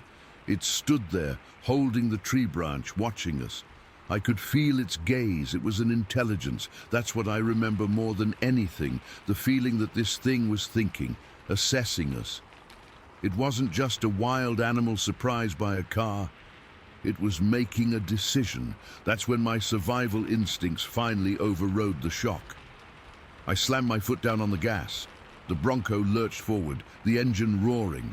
I didn't care about the ruts in the road anymore. I just wanted to get past it, to put as much distance between us and that thing as possible. As we shot past the spot, I jerked my head to look out my window, down into the ditch. It was still there, half crouched, still holding the branch. Its head turned to follow the car as we sped by. I got one last, clear look at its face in the peripheral glow of the tail lights and the moon. It was empty of any emotion I could recognize, just a cold, focused intensity. We didn't stop. We didn't slow down. I drove like a maniac down that twisting road, my knuckles white on the steering wheel, expecting at any second to see it lunge out of the trees after us. It felt like an eternity before we finally saw the yellow glow of the lights from the main highway. When we hit the pavement, I didn't stop. I just turned onto the highway and kept driving, my heart still trying to beat its way out of my chest. Nobody spoke for a long time. The only sound was the hum of the tires on asphalt and our ragged breathing. Finally, Dave broke the silence. His voice was shaky, but he was trying to sound rational. "That was a werewolf," he said, and he said it with a kind of desperate certainty. "I'm telling you, Shannon, under the full moon, that was a goddamn werewolf." I just shook my head, my eyes glued to the road ahead. "No," I managed to say. My throat was dry as dust. "It wasn't a werewolf. What else could it have been? You saw it, the size of it, the way it moved." I didn't have a better answer for him then, and I still don't now. But in my gut, I knew it wasn't some mythical shapeshifter. It was something physical, something real. It was solid. It was there. I've settled on calling it a Bigfoot, because that's the only thing that comes close. But even that doesn't feel right. The thing we saw was leaner, more predatory looking than the big, shaggy creatures you see in cartoons. Its face was all wrong. We drove the rest of the way home in near silence, each of us lost in our own terror. When I dropped Dave off, he just got out of the car without a word, his face pale. My son didn't say anything until we got home. He just went straight to his room. I didn't sleep that night. I sat in my living room with all the lights on, jumping at every little noise. The image of that thing pulling down that mimosa branch to hide from us was playing on a loop in my head. The intelligence in that action, the sheer unnatural size of it. The experience left us all shaken for weeks. My son didn't want to go camping or fishing for a long time after that. Dave and I never really talked about it again. It was too big, too strange. It was easier to just try and forget. But you don't forget something like that. It's been years, and I still think about it, especially on clear nights when the moon is full. I question what we saw. I turn it over and over in my mind, trying to find some logical explanation, but there isn't one. We were 3 people, all sober, all of sound mind, and we all saw the same thing. A massive, 8-foot-tall creature walking on 2 legs with a distorted, angular face and the conscious, deliberate mind to hide from our headlights under a blue moon in Georgia. I don't know what it was. I just know that it was real, and it saw us. and I have never ever felt so completely and utterly prey in my entire life. Story 11. It all started because of these footprints I found in my yard a couple of days before. They were massive, like nothing I'd ever seen, deeper than a man's, with a weird shape that didn't match any animal I know. I live out in the sticks, surrounded by woods and fields, so seeing tracks isn't unusual, but these were different. They freaked me out enough that I drove into town and bought a 1,000,000 candle power spotlight. You know, one of those heavy-duty ones that can light up a whole field. I figured if something was lurking around, I'd at least be able to see what it was. That evening, around 7:30, I decided to take the spotlight out back. It was already pitch black, the kind of cold that seeps into your bones, and dead quiet except for the occasional rustle in the trees. I remember pulling on my boots and jacket, my breath fogging in the air as I stepped outside. The pond behind my property is about 100 yards from the house, surrounded by a field that's usually empty. But that night, it felt different, like the air was charged with something I couldn't name. I clicked on the spotlight, and the beam cut through the darkness, sweeping across the field. At first, everything looked normal. Tall grass, the pond shimmering a bit in the distance, the reeds swaying gently. But then I saw it. 2 red dots glowing back at me from way out, maybe 300 yards away. My heart jumped into my throat. I'd seen animal eyes reflect light before, deer or raccoons, but this was different. The shine was a deep, bloody red, and it wasn't moving like an animal would. It just stopped, locked onto the light, and then it looked up. I mean, it felt like it was staring right at me, not just at the light. For a second, everything froze, and then the eyes vanished. I stood there, gripping the spotlight so tight my knuckles hurt, trying to steady my breathing. The silence was overwhelming, and I could hear my own pulse thumping in my ears. I swept the light back and forth, hoping it was just my imagination, but then the eyes reappeared, closer this time and moving fast. Not running, but gliding almost, like it was covering ground without making a sound. Fear hit me like a physical blow. My stomach twisted, and I felt this cold sweat break out all over my body. I don't know how to describe it, but every instinct screamed at me to get inside now. I didn't wait to see more. I turned and bolted for the house, fumbling with the door handle and slamming it shut behind me. Inside, I leaned against the wall, my heart racing so hard I thought it might burst. My hands were shaking, and I could still see those red eyes in my mind. After a minute, I gathered myself and went to find my father-in-law, who was staying with us at the time. He's a practical guy, not one to jump at shadows, so I knew I had to make him understand. I told him what I saw, my voice shaky, and he listened without interrupting.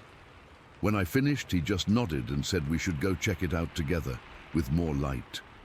He grabbed another spotlight from the garage, and we decided to drive down to the pond in his truck. It felt safer than walking. The drive was short, maybe 2 minutes down the dirt road, but it felt like forever. The truck's headlights cut through the dark, and I kept scanning the trees, half expecting to see those eyes again.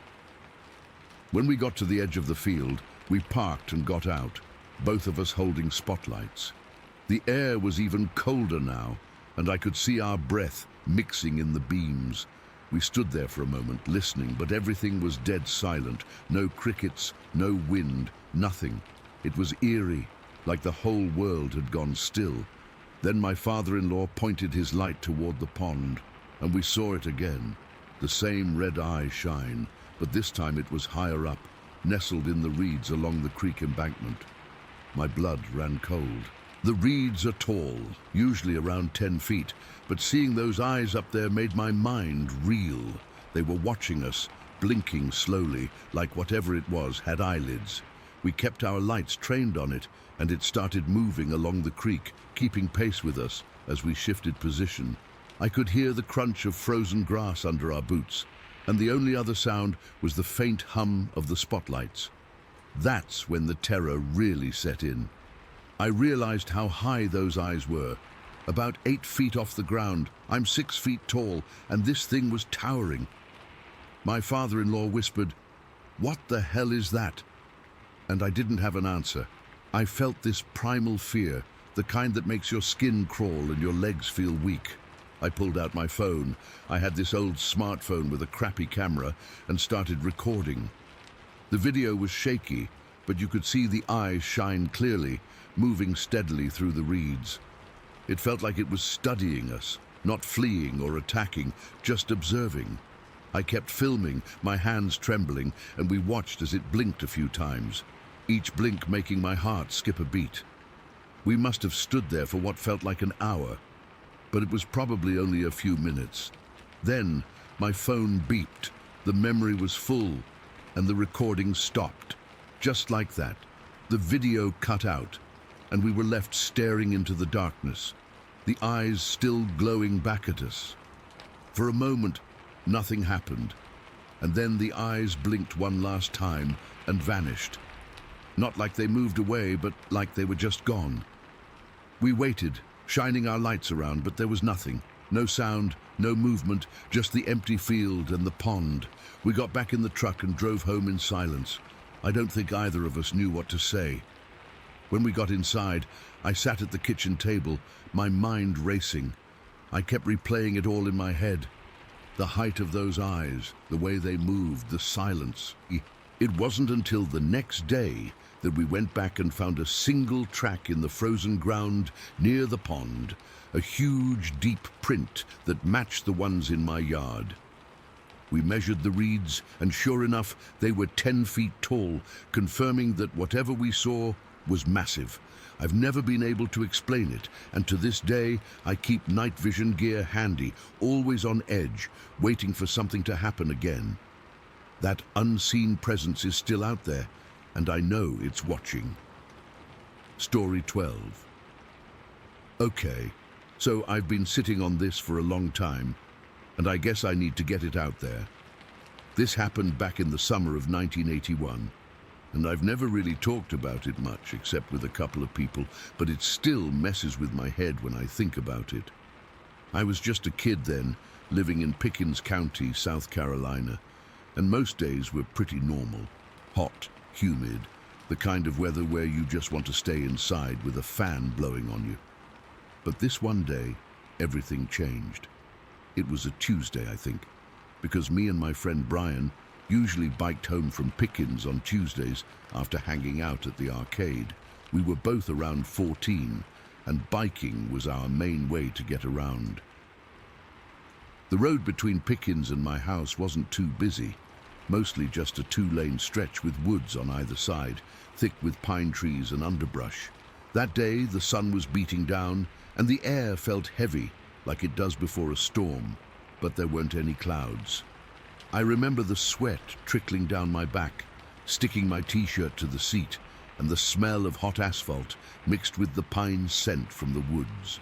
Brian and I were riding side by side, not talking much because we were both tired from pedaling uphill. The road had a few curves, and in some spots, the trees grew right up to the edge, so it felt kind of closed in. I was in front, and Brian was a little behind me, maybe 10 feet back. I remember glancing over my shoulder to make sure he was still there. Just a habit, you know. When I looked back, I didn't see him at first, because something else caught my eye. Off to the right side of the road, maybe 30 yards into the trees, there was this movement. It was fast, really fast, and it was whitish, like something pale or light-colored. At first, I thought it was a horse because of how tall it was. It had to be at least 7 or 8 feet high, way taller than any person. But horses aren't usually that color around here. Most are brown or black. This thing was almost creamy white, and it was moving through the trees like it didn't care about the branches. I saw it knock a bunch of branches out of the way, just swatting them aside like they were nothing. The sound was this sharp cracking noise, like twigs snapping all at once, and it made the hair on my arms stand up. I stopped my bike so fast I almost skidded out. My heart was pounding in my chest, and I could feel this cold rush go through me, even though it was so hot outside. Brian caught up to me and asked what was wrong. I pointed toward the woods, but by then, whatever it was had disappeared. The trees were still swaying a little, like something big had just passed through, but there was no sign of it now. Brian didn't see anything. He just shrugged and said it was probably a deer or something. But deer don't move like that. They're quick, but this was different. This was like a blur, something so fast it was almost invisible, and it left this eerie silence behind. We stood there for a minute, just staring into the woods. The air felt still, like everything had frozen, and I could hear my own breathing, ragged and loud. My hands were shaking, and I had to grip the handlebars tight to steady myself. Brian kept saying, "Come on, let's go." But I couldn't move. I kept looking at that spot where I'd seen it, and my mind was racing. What the hell was that? It couldn't have been a horse. Horses don't bolt through thick woods like that, and they sure as hell aren't that color around here. The more I thought about it, the more uneasy I felt. It was like this primal fear, deep in my gut, telling me that something wasn't right. After a few minutes, Brian convinced me to keep biking, but I couldn't shake the feeling. The rest of the ride home was tense. I kept glancing over my shoulder, half expecting to see that thing again. Every little noise, a bird chirping, a leaf rustling, made me jump. When we got to my house, Brian took off for his place, and I went inside. But I couldn't sit still. I kept thinking about what I'd seen, and I knew I had to go back and look. So, later that afternoon, maybe a couple of hours after we got home, I decided to investigate. I didn't tell anyone. I just grabbed a flashlight and walked back to that spot on the road. The sun was starting to go down, casting long shadows through the trees, and the air was getting cooler. I found the exact place where I'd stopped my bike. There was a patch of gravel that was disturbed from where I'd skidded. I pushed my way into the woods, careful not to trip over roots or branches. The ground was soft and damp, covered in pine needles, and it smelled earthy and fresh. As I got closer to where I'd seen the movement, I started noticing things. There were broken branches everywhere, snapped off about 5 or 6 feet up, which was way higher than a deer would reach. Some of them were thick, like the size of my wrist, and they were splintered, not chewed or gnawed like an animal would do. It looked like something had forced its way through, and fast. I followed the trail for a bit, and it led deeper into the woods, but I didn't go too far because it was getting dark, and I was getting scared. I knelt down to look at the ground, and there were impressions in the soil, not footprints exactly, but more like depressions, big and round, spaced far apart. Whatever made them had to be heavy and moving quickly. I tried to picture a horse doing this, but it didn't fit. Horses are big, but they don't plow through dense cover like that. They'd get tangled or hurt. This thing had moved with this insane speed, almost like it was gliding, and it left a path of destruction behind. Standing there in the quiet woods with the light fading, I felt this chill run down my spine. My skin was prickling, and I had this urge to run back to the road. I kept scanning the trees, half expecting to see those whitish eyes or something staring back at me, but there was nothing. Just the sound of the wind rustling the leaves, and it felt like the woods were watching me. I've never been one to believe in monsters or Bigfoot or any of that stuff, but in that moment, I started to wonder. Bigfoot is usually described as dark and hairy, but what if this was something else? Or what if it was a Bigfoot, just a different color? The thought made my stomach twist. I hurried back to the road, my heart hammering again, and I didn't look back until I was safely on the asphalt. The walk home felt longer than usual, and every shadow seemed to move. When I got inside, it was almost dark, and I went straight to my room to think. I was so rattled that I couldn't eat dinner. I just sat on my bed, replaying it all in my head. The speed, the color, the way it moved. It didn't make sense. I knew I had to tell someone, so I decided to talk to my brother. My brother is a few years older than me, and he's always been level-headed, not the type to exaggerate. I found him in the garage, tinkering with his car. I told him everything, from the bike ride to what I saw in the woods. At first, he laughed it off, saying I was probably seeing things. But when I described the broken branches and the height, he got quiet. He put down his wrench and looked at me, and I could see in his eyes that he believed me. Then he told me something that made my blood run cold. A couple of years earlier, he'd been out hunting in the same area and saw something similar, a tall, fast-moving figure in the woods. But he said it was darker, more brownish. He didn't get a good look because it vanished too quick. But he said it left him feeling the same way, scared and curious. We talked for a long time, sitting on the driveway as the stars came out. He said we should maybe report it to someone, like the local sheriff or a wildlife agency, but neither of us knew who to call or what to say. Would they believe us, or would they think we were just kids making up stories? We ended up deciding not to report it, mostly because we didn't have any proof, and we didn't want to be laughed at. But that conversation stuck with me. Hearing that he'd seen something too made it all feel more real. Like this wasn't just a one-time fluke. It was like there was something out there, something we didn't understand, and it had been around for a while. That night, I couldn't sleep. I kept staring out my window, half expecting to see that whitish shape in the yard. Every noise made me jump. The creak of the house, the wind outside. I felt this deep, lingering fear that hasn't really gone away, even after all these years. I've never seen it again, and part of me is glad, but part of me is still curious. What was it? Why was it so fast, and why whitish? I've read about Bigfoot sightings since then, and most describe dark creatures, so this doesn't fit.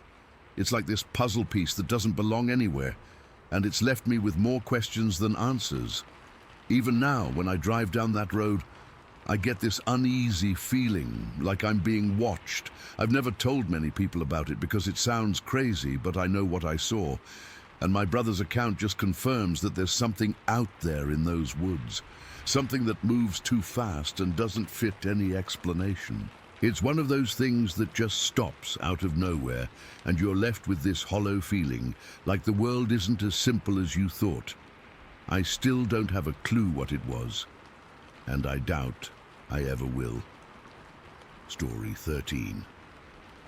Okay, so I've never really shared this with anyone outside my family, but it's been eating at me for years, and I guess writing it down might help. Or maybe it'll just freak me out all over again. Either way, here goes. It was the summer of 1985, and I was just a kid, maybe 12 or 13 at the time. We lived out in the countryside near Fort Wayne, Indiana, where everything felt wide open and quiet, the kind of place where you could hear your own thoughts most days. That particular evening, my older brother, he was about 16 then, and my younger brother, who was probably 10, decided to go for a walk along the railroad tracks. It was something we did a lot, especially in the summer, when the days stretched long and the heat finally eased up as the sun went down. We'd head out around twilight, just as the light started to fade into that deep blue-gray, and follow the tracks for a mile or so before turning back. It was our little routine, a way to kill time and feel like we were exploring something wild, even though we were never far from home. That day, I remember the air was thick and warm, but not sticky like it sometimes got. There was a breeze that rustled the leaves in the trees lining the tracks, and the smell of damp earth and crushed gravel hung around us.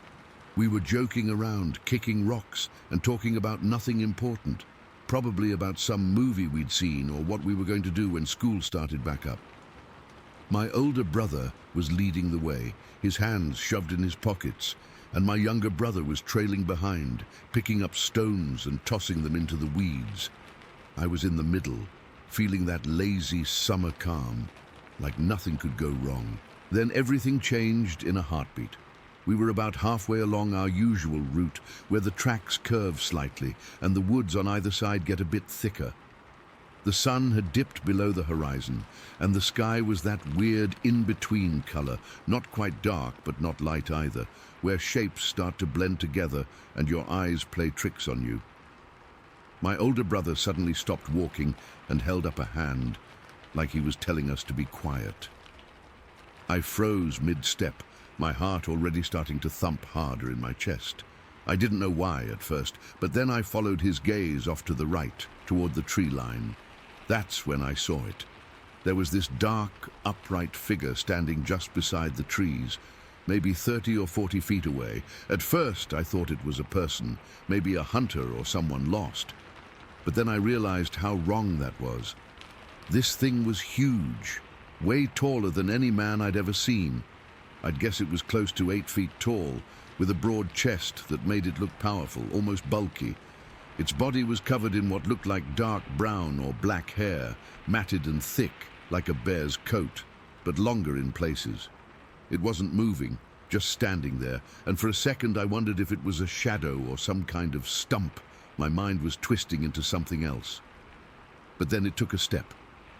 It crossed the railroad tracks in just 2 strides, and I swear to God, it was the heaviest, most silent movement I've ever seen. There was no sound, no crunch of gravel, no rustle of leaves, nothing. Its legs were long and muscular, and it moved with this effortless power, like it weighed a ton, but floated at the same time.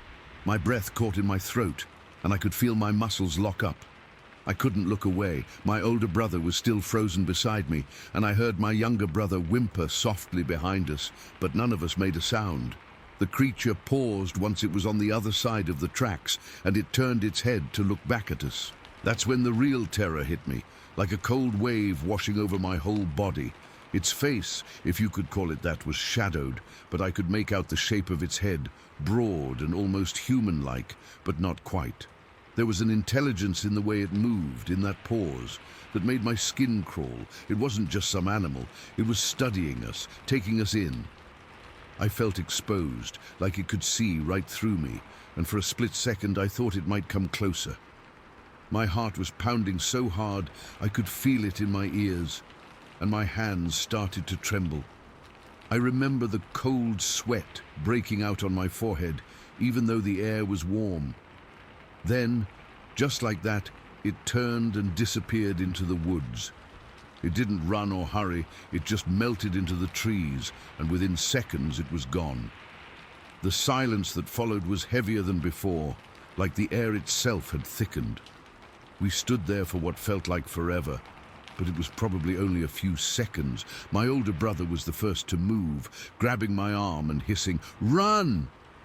That broke the spell, and we all took off, sprinting back down the tracks toward home. I don't think I've ever run that fast in my life. My lungs burned, and my legs felt like jelly, but I didn't dare look back. I could hear my younger brother panting behind me, and my older brother was ahead, his footsteps pounding on the gravel. The world blurred around us, the trees and tracks becoming a smear of dark shapes. All I could think about was that thing, its size, the way it had looked at us. It wasn't just fear. It was this deep, primal dread that settled in my bones, like I'd seen something I wasn't supposed to see. We didn't stop until we burst through the back door of our house, gasping for air. My mom was in the kitchen, and she took one look at us and knew something was wrong. We were all pale and shaking, and it took us a minute to catch our breath enough to explain. We stumbled over our words, talking about the figure by the tracks, how big it was, how it moved. My mom tried to calm us down, saying it was probably a bear or a trick of the light. But we knew better. Bears don't stand on 2 legs like that, and they don't move so silently. The next day, we went back to the spot with my dad, mostly because we couldn't stop thinking about it. And that's when we found the impressions in the gravel and grass. Large, flattened areas where something heavy had been. The gravel was pressed down like it had been stomped on, and the grass nearby was matted, like something big had stood there for a while. It was proof, in a way, that we hadn't imagined it. That thing had been real, and it had left its mark. But that day, the day it happened, is what sticks with me. The memory of that creature's presence, the weight of it, both physical and something else, something unnatural. I've replayed it in my head 1,000 times, and I still can't explain what it was. It wasn't human, and it wasn't any animal I've ever heard of. It was just there, and then it was gone. And it left me with this chill, that I've never quite shaken. Even now, years later, I get goosebumps thinking about it. I've never gone back to those tracks at twilight, and I doubt I ever will. Some things you see. It was Friday, the 2nd of April, 2004. I remember the date because it was the day after my daughter's 8th birthday party at her friend's house, and I'd just dropped her off for a sleepover. I was driving home alone, east on County Road, 1100 North in Indiana. This is a road I've driven 1,000 times. It's my road. You know how you know a road so well you could drive it in your sleep? That's this one for me. It's mostly flat, straight as an arrow for long stretches, lined on both sides by these old, dense woods. In the summer, the trees make a green tunnel, but this was early April, so the branches were still mostly bare, just starting to show that first hint of a green fuzz. It was around 5 in the evening. The light was that weird, long, late afternoon kind, not dark, but not bright either. The sun was sitting low and orange behind me, casting these long, skinny shadows from the trees that stretched all the way across the road. My headlights weren't on yet, but I was thinking I should probably flip them on soon. The air had that cool, damp smell you get in the spring, a mix of wet dirt and last year's dead leaves. I was just driving, not really thinking about much. My mind was on the quiet of the car after all the birthday chaos. What I was going to make for dinner, just normal stuff. I was coming up on the intersection with County Road 300 East. It's a 4-way stop, nothing special. A couple of fields and then woods on all 4 corners. I slowed down and came to a full stop. I always do. Out here, you never know if a deer is going to bolt out, or a tractor, or something. I looked left, then right, the way you do. And that's when I saw them. About 200 feet ahead, right where the road cuts through the trees, 2 things crossed from my left to my right. They came out of the woods on the south side and were heading into the woods on the north side. My brain didn't understand what it was seeing at first. It just registered movement, big movement. Then the details started clicking into place, one after another, and with each one, this cold feeling started growing in my stomach. They were tall, way taller than a man. I'm 5'6", and my husband is 6 feet even. These things made him look small. They had to be 7, maybe 7.5 feet tall, just huge. They were walking upright on 2 legs, but it wasn't a human walk. It was a hurried, powerful stride, like they were in a rush, but trying not to look like they were running. They were leaning forward from the waist, their backs at an angle, and their arms. God, their arms. They were so long. They swung with each step, these heavy pendulum swings, almost down to their knees. The motion wasn't loose and relaxed like a person's. It was purposeful, like each swing helped propel them forward. And they were covered, and I mean completely covered in hair.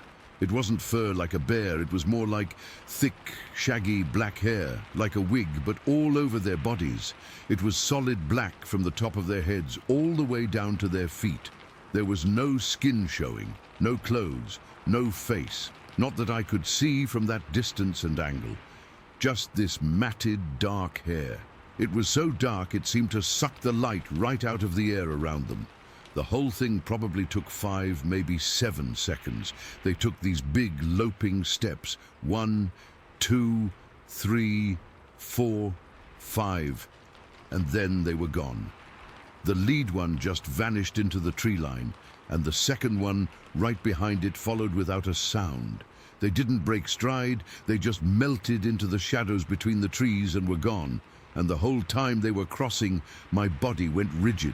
My hands were clamped on the steering wheel, my knuckles white. I'd stopped breathing. I remember the feeling of the vinyl steering wheel cover, cold and smooth under my death grip. I remember the faint sound of the car's engine idling. I remember the exact quality of the orange light glinting off a broken bottle in the ditch. The terror didn't hit me all at once. It started as a confusion, a wrongness. My mind was scrambling, trying to file what I was seeing into a category I understood. Bears? No, bears don't walk like that, and they're not that tall. People in costumes, it was too fluid, too powerful. The proportions were all wrong. The shoulders were too broad, the arms too long. The way they leaned was just alien. Then came the real fear. The cold knot in my stomach turned into a block of ice. It was the moment I realized, with a certainty that felt like a physical blow, that these were not humans. They were not any animal I knew. They were something else, something unknown. And the most terrifying thought, the one that flashed through my mind in that instant, was what if they turned and looked at me? What if one of those big, shaggy heads swung in my direction? What would I see where a face should be? I was a sitting duck, alone in my car at a stop sign, 200 feet away from something I couldn't comprehend. I felt so exposed. The car didn't feel like protection anymore. It felt like a metal box that would just make a lot of noise when it was crushed. But they didn't look. They just kept moving, single-minded across the road and into the woods, and then they were gone. The silence after they disappeared was heavier than before.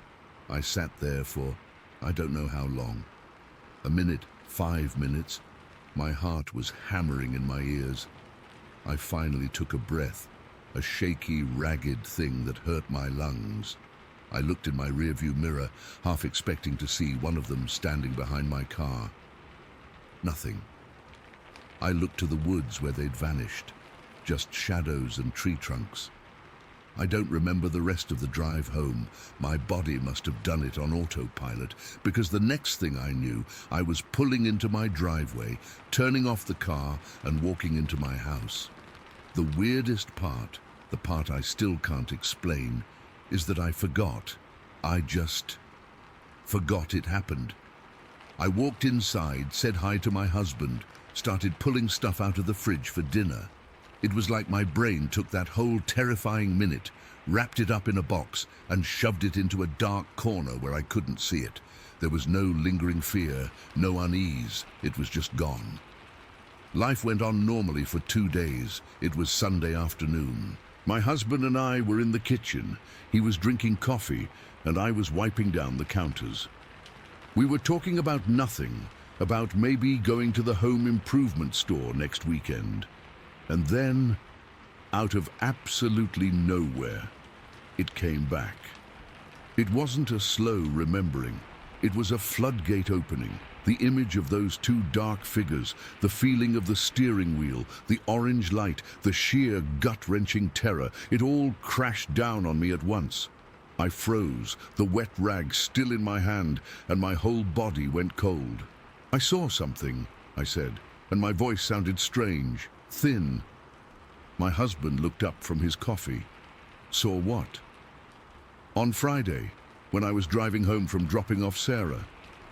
The words started tumbling out. I described everything: the intersection, the time, the light, the two creatures, their height, their walk, the long arms, the solid, unbroken black hair from head to toe. I told him about the fear, the specific chilling fear that they might look at me. He listened, his eyebrows furrowing. When I finished, he was quiet for a minute. "Are you sure it wasn't just, I don't know, a couple of teenagers? Maybe wearing black hoodies or something, messing around?"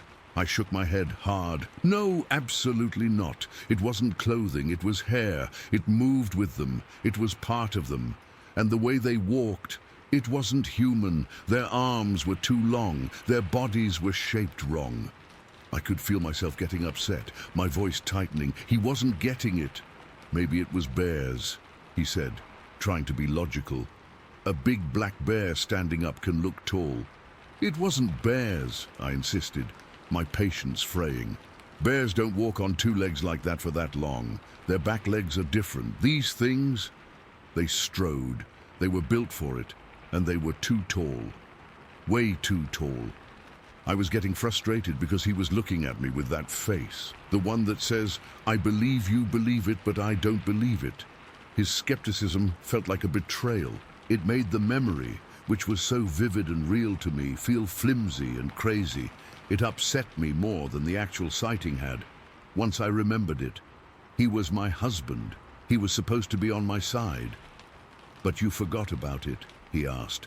And that was the part that was hardest to explain, even to myself. For 2 days, how do you forget something like that? I don't know, I almost shouted. I just did. I drove home and it was like it never happened. But it did happen. I saw it. I know what I saw. He finally shrugged a let's agree to disagree kind of gesture and went back to his coffee. But the conversation was over for him. For me, it was just beginning again. I still stand by what I saw. I have to. It's burned into my brain, those 2 large black-haired creatures moving with a purpose I couldn't understand, crossing a country road on a Friday evening in April. They were real. I don't know what they were, but the word that has always been in my head, the only word that fits, is Bigfoot. Or big feet, I guess. My mind blocked it out at first, probably to protect me, to let me function. But the memory is back now, and it's solid. It's as real to me as the kitchen counter I was leaning on when it all came rushing back. I saw something that doesn't fit into the world, and I can never unknow it. The terror of that moment, the sheer primal fear of looking at something that shouldn't exist, is something I carry with me every time I drive down that road now. I slow down at that intersection every single time, my eyes scanning the tree line, half expecting to see a patch of darkness that moves all wrong. I never have, but I know they were there. Story 15. It was the summer of 1976, maybe 77. I was young, in my late 20s, and working as a packer for an outfitter out of West Yellowstone. We were taking a couple of dudes, as we called the clients, on a fishing trip way back into the northwest corner of the park, up Fan Creek. This was real backcountry, the kind of place where you don't see another soul for days. The kind of place that feels old, you know, like the trees and the mountains have seen things. The day it started, we were riding up the creek bottom. It was a beautiful afternoon, the kind that makes you glad to be alive. The sun was warm on my neck, and the only sounds were the creak of my saddle, the clomp of the horse's hooves, and the rush of the creek water. The dudes were chatting quietly behind me, and the outfitter, a grizzled old guy named Vern, was up front. Everything was peaceful, normal. Then the sound started. It came from way down the valley, maybe a mile off, but it didn't sound like it was a mile away. It sounded like it was right on top of us. It's hard to describe even now. It wasn't a roar, not exactly. It was lower than that, and it had this weaving quality to it. It was a howl, but a howl that just kept going and going, like it had more than one voice, all tangled together.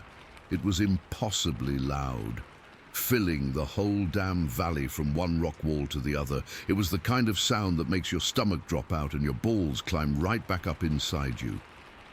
I looked at Vern. He'd pulled his horse up short, and he was just staring off in the direction of the sound, his face pale under his tan. The dudes had gone dead quiet. The sound went on for what felt like a full minute, maybe more. It wasn't constant. It would rise and fall, this deep, guttural, screaming howl that sounded like 1,000 elk being slaughtered all at once. But it wasn't elk. I've heard elk bugle. I've heard them in distress. This was different. This was something else entirely. It was a sound of pure, raw power, and it was ancient. It felt old. It felt wrong. Then, as suddenly as it started, it stopped.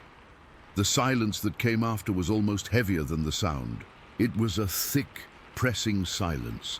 The horses were jittery, their ears flicking back and forth, their eyes wide and white. Nobody said anything for a long time. We just sat there in our saddles, listening to the nothing. Vern finally just grunted, spat on the ground and nudged his horse forward. We all followed, but the easy feeling of the day was gone.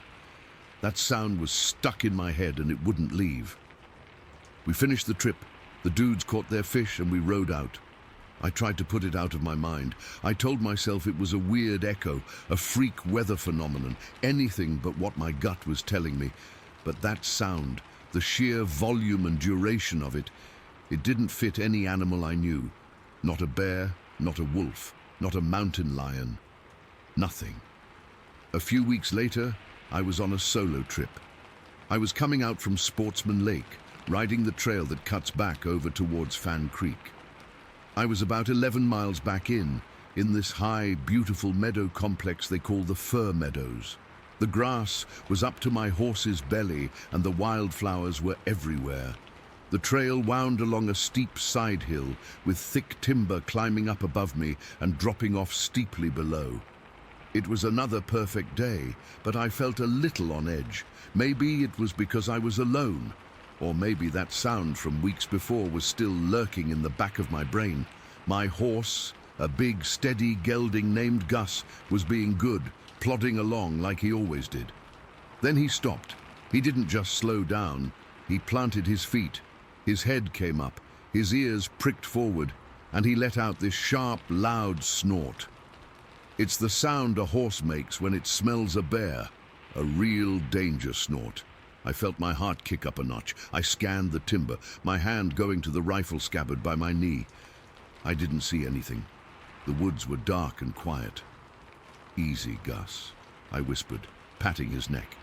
He was trembling.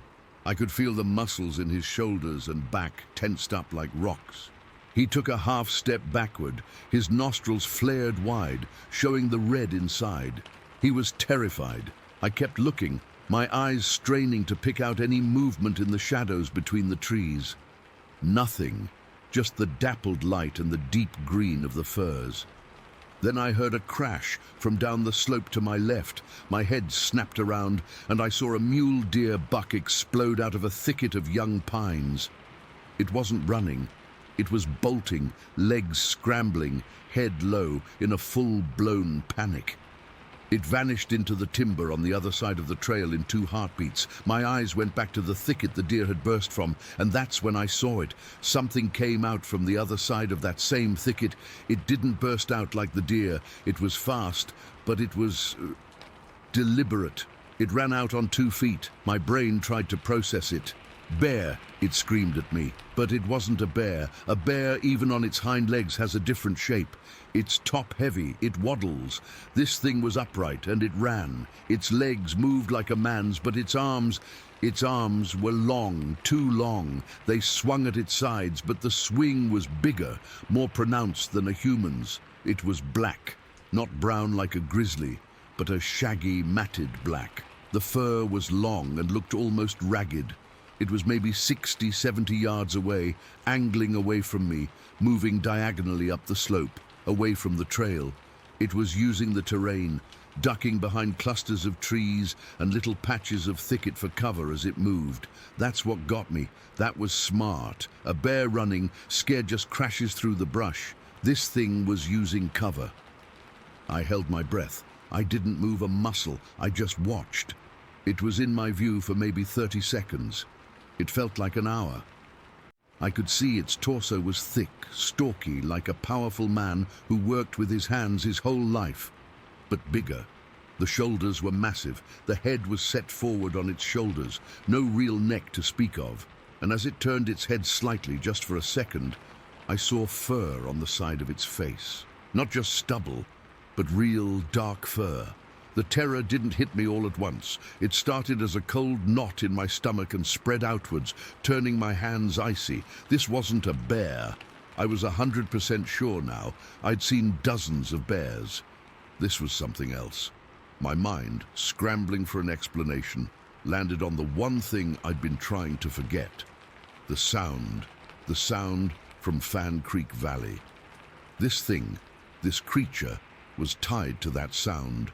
The 2 events clicked together in my head with a finality that made me feel sick. Gus chose that moment to lose it completely. He let out a terrified whinny, reared up and spun around. I was so focused on the thing that I was almost unseated.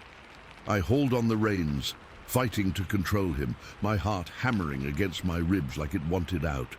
He was dancing sideways, snorting, his eyes rolling back in his head.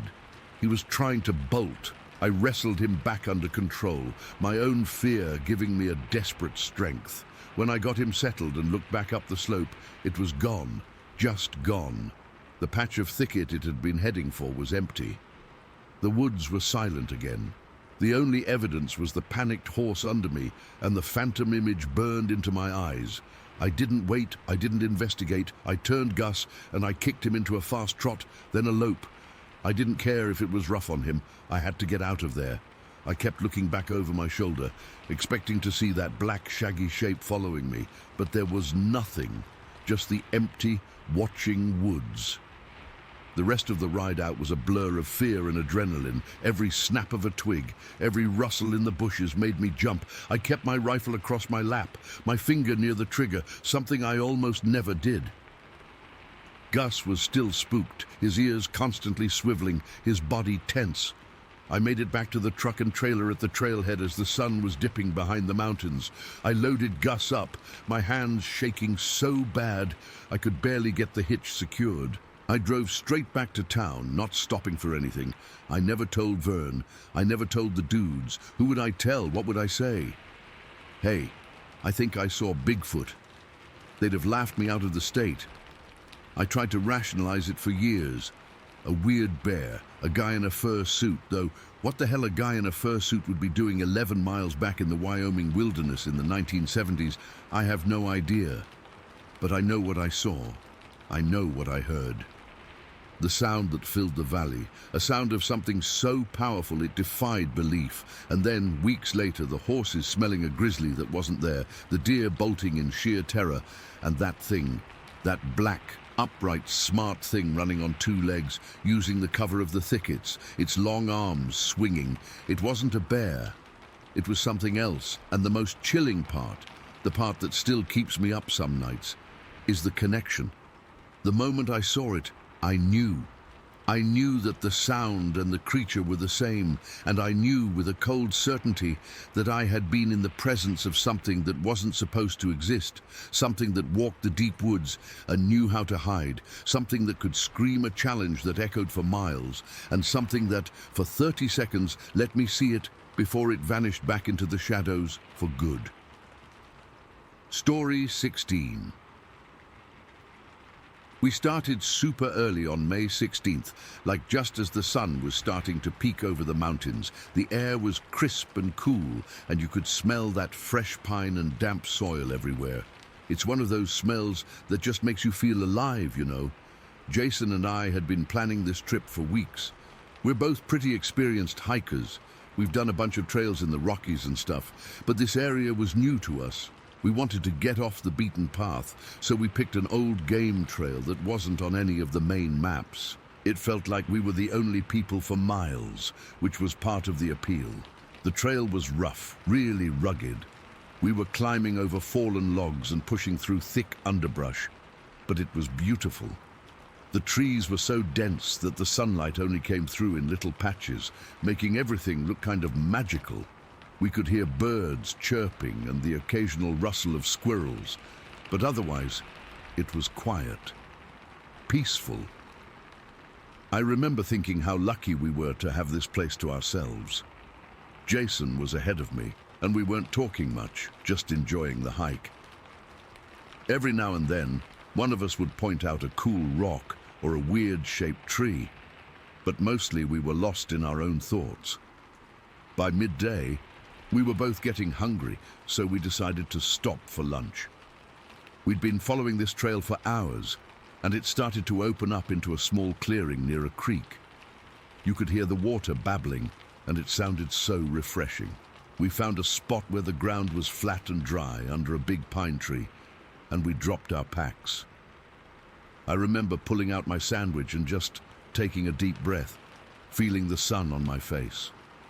It was one of those perfect moments where everything feels right, but then, as we started to eat, something shifted.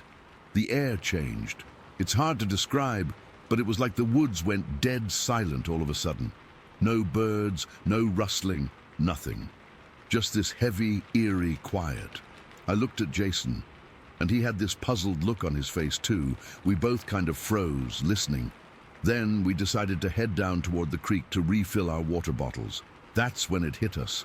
This overpowering stench. It was like nothing I'd ever smelled before. Rotting meat mixed with this musky, almost sweet odor, like old wet fur. It was so strong it made my eyes water, and I had to cover my nose with my shirt. Jason gagged and muttered something like, "What the hell is that?" We figured maybe an animal had died nearby, so we started following the smell, kind of cautiously. The ground was soft and muddy near the creek, and that's when we saw them. Footprints, but not like any animal tracks I'd ever seen. They were huge, like way bigger than a bear's, and they were spaced really far apart, like whatever made them was taking massive strides.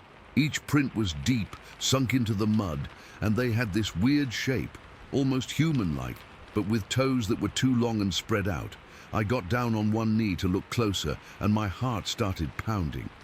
I remember thinking, no way is this from a bear. Bears don't walk like that, and their prints are rounder. These things were like something out of a nightmare. The smell got even worse as we followed the tracks. It was suffocating, like we were walking into a wall of decay. We could hear this wet, tearing sound coming from up ahead, behind a cluster of trees. It sounded like something ripping flesh, slow and deliberate. My stomach churned, and I felt this cold sweat break out on my back.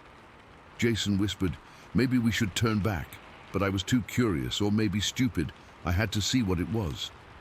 We crept forward, trying to be quiet, but every step felt loud in that silence. The trees were thick, so we had to push branches aside. When we got close enough to see through the gaps, I wish we hadn't.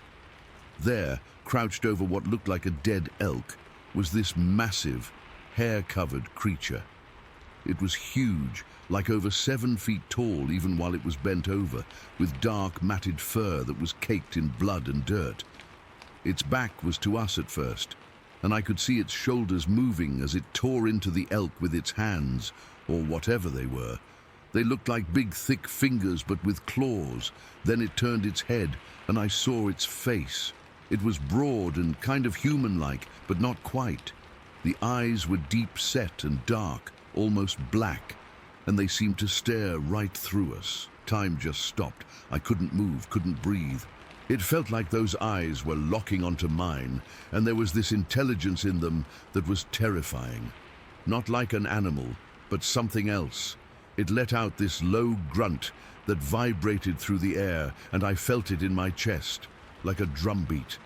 Then it stood up, fully upright, and it was even bigger than I thought. Its fur was all messed up, and I could see muscles rippling under it. That's when it charged. It didn't run like a bear or anything. It was fast, unnaturally fast, covering ground in these huge, bounding steps. The sound of its footsteps was heavy, like thunder, and branches were snapping as it came toward us. I don't even remember deciding to run. My body just took over.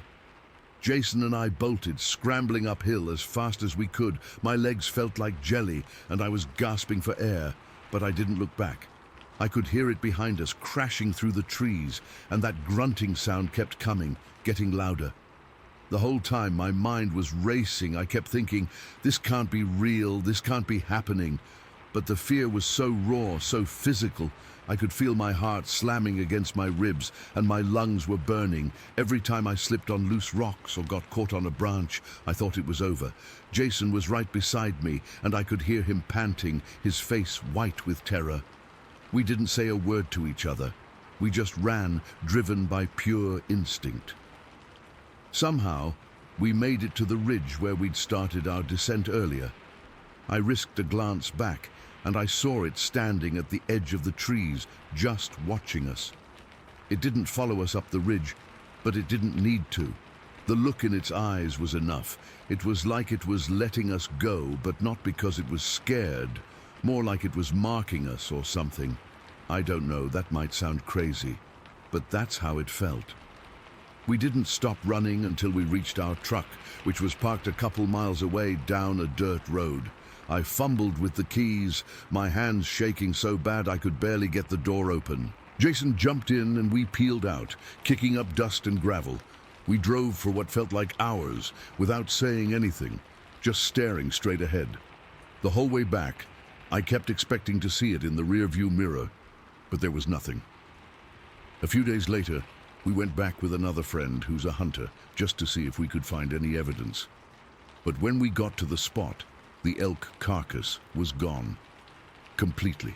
There were just some bloodstains on the ground, and those same huge footprints. We measured one, and it was about 17 inches long. Nothing else, no bones, no fur, nothing. It was like it had never been there, except for the prints, and the memory burned into my brain. That encounter haunts me to this day. I have nightmares where I'm back in those woods, and I can smell that stench and see those dark eyes staring at me. It's made me wary of the wilderness in a way I never was before. I used to love the silence of the forest, but now it feels heavy, like something's always watching. Jason feels the same way. We don't talk about it much, but when we do, it's with this shared understanding that we saw something we can't explain. And that's the worst part, not knowing what it was, or why it felt so personal, like we'd interrupted something ancient and primal. I still can't shake the feeling that it's out there, waiting. Story 17. I was living in southern West Virginia at the time, in a little nothing town that's basically just a dot between the hills. Life was simple. I hung out with my two friends, we worked our jobs, and we drove around. That was the big entertainment, just driving. This particular night, we were on a mission. My friend's brother worked a late shift at one of those big distribution warehouses over in Charleston, and his car had broken down, so we were elected to go pick him up. It was a school night, or a work night, I guess, but it felt like a school night. We were all tired, dragging ourselves through the week. I remember I was in the back seat of my friend's beat-up old sedan. I can't remember the model, just that it was a faded red color, and the interior smelled like stale cigarette smoke and pine air freshener. The reason I was in the back was because I couldn't drive a manual transmission. It's one of those stupid, mundane facts that gets cemented in your brain during a moment of pure terror. I was the passenger who couldn't help, just along for the ride. My friend was driving and his other friend was in the passenger seat up front. We didn't talk much. The radio was on, playing some staticky classic rock station, but it was just background noise. We were all too tired for conversation. The highway was Route 60, I think. It was the main road, but at that time of night it was a ghost road. This was long before everyone had a phone glued to their hand, long before there was any reason for traffic out there past 11 o'clock. It was just us, our little bubble of light from the headlights, and this immense, pressing darkness on all sides. The trees in West Virginia don't just sit at the edge of the road. They loom, they crowd in, thick and black like a wall. You get the feeling that if you stepped off the asphalt, the forest would just swallow you whole and no one would ever know. We'd been driving for about 45 minutes, just winding through those hills. The road isn't straight, it's all curves, one after another, following the lay of the land. You go around a bend, and for a second, your headlights cut into the trees, illuminating a patch of leaves or a rocky outcrop, and then it's back to black. It's hypnotic, and when you're tired, it almost lulls you to sleep. I was leaning my head against the cool window, watching the dashed yellow line zip by, my eyes feeling heavy. The guy in the passenger seat was already dozing, his head bobbing with the motion of the car. Then we came around one of those curves. It wasn't a sharp one, just a long, lazy bend to the left, and that's when it happened. The headlights swept across the shoulder of the road, and they landed on it. It was standing there maybe 15, 20 feet off the pavement, right at the edge where the gravel meets the weeds. My brain didn't process it at first. It was like looking at one of those magic eye pictures. You see the shapes, but they don't make sense. It was big. That's the first thing that hit me. Not tall, but big, massive. It was standing upright on two legs, but it was hunched over. Its shoulders were rounded and huge, and its arms were long, hanging down past its knees. The whole thing was covered in hair. Not fur like a bear, but hair, dark, matted, shaggy hair. It was the color of wet bark, a deep brown that was almost black in the headlights. It was turned away from us, angled slightly toward the trees, and it was in a stance. It's so bizarre to say this, but it looked like it was taking a piss. One of its legs was planted, and the other was kind of bent, and its posture was just like a man would stand to relieve himself against a tree. But this wasn't a man. The car was probably doing 50-55 miles an hour. We were past it in a couple of seconds, but those seconds stretched out into an eternity. My eyes locked onto it. I saw the thickness of its thighs, like tree trunks. I saw the way the hair on its arms was long enough to drift, just slightly, in the wind from our car. I saw the sheer bulk of it. It had to be 7, maybe 8 feet tall. It was built, solid, like a powerlifter, but covered in that wild, dark hair. Its head was down, and I couldn't see a face, just a mass of hair. Then we were past it. The image was burned onto the back of my eyelids. For a second, there was just silence in the car. The radio kept playing some guitar solo. The engine hummed. The guy in the passenger seat was still asleep. Then the driver, my friend, let out this sound. It wasn't a word at first. It was a gasp, a choke, and then it turned into a scream. A high-pitched, terrified scream that I'd never heard come from him before. "What was that?" he shrieked. "What the fuck was that?" He wasn't looking at the road. He was turned around, his eyes wide and white in the darkness, looking right at me in the back seat. The car swerved. The tires hit the rumble strips on the shoulder, and the whole car vibrated with a loud brrrp sound. That jolted the other guy awake. "What? What's going on?" he mumbled, disoriented. "Did you see it? Lynn, did you see it?" The driver yelled, his voice cracking. I couldn't speak. My throat had closed up. My heart wasn't beating. It was trying to hammer its way out of my chest. It was a physical pounding, so hard and fast. I could feel it in my ears, in my temples. I just nodded, my head moving in a stiff, jerky motion. My hands were gripping the fabric of the seat, my knuckles white. I could feel the cheap, rough texture of the upholstery under my fingers. "See what?" the passenger asked, now fully awake and alarmed. "On the side of the road, that thing!" the driver screamed. He was panicking. He was looking in the rearview mirror, then back at the road, his breathing coming in ragged gasps. "It was huge. Did you see it, Lynn?" I finally found my voice, but it was a whisper. "I saw it." "What was it?" the passenger asked, his voice rising with fear now, feeding off our panic. "I don't know," I said, and I didn't. My mind was throwing out words: bear, man in a suit, gorilla, and dismissing every single one. It was none of those things. It was something else. Something that wasn't supposed to be there. Something that wasn't supposed to be. The driver was hyperventilating. "We have to go back. We have to see." "No!" The word exploded out of me. It was pure instinctual terror. "Don't you dare turn this car around. Don't you dare." I think my reaction shocked him more than anything. He looked at me in the rearview mirror, his face pale and sweaty in the green glow of the dashboard lights. He nodded, swallowing hard. Okay. We kept driving. The next 10 minutes were the longest of my life. We were all wide awake now, buzzing with a sick electric fear. No one spoke. We just stared out the windows into that absolute blackness. Every shadow in the trees looked like it was moving. Every stump, every odd-shaped rock made my heart jump. I kept expecting to see it again, to see it step out onto the road in front of us, to see its face. I was grateful I hadn't seen its face. The feeling in that car was thick, suffocating. It was the smell of fear sweat and the sound of 3 people trying not to scream. The driver had a death grip on the steering wheel, his shoulders up around his ears.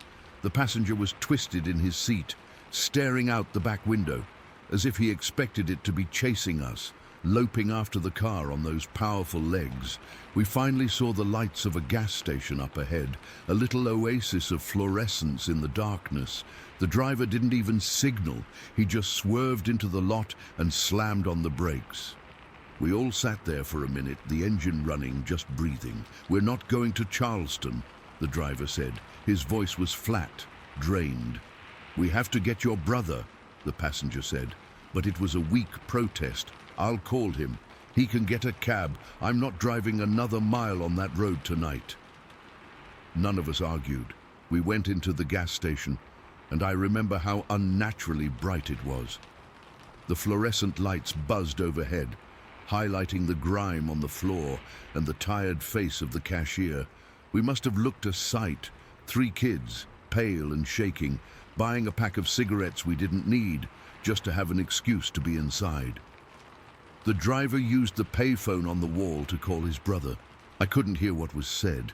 I just stood by the chip rack, my arms wrapped around myself, feeling cold despite the warm night. We found a motel a little ways down the road, one of those cheap places with the doors that open to the outside.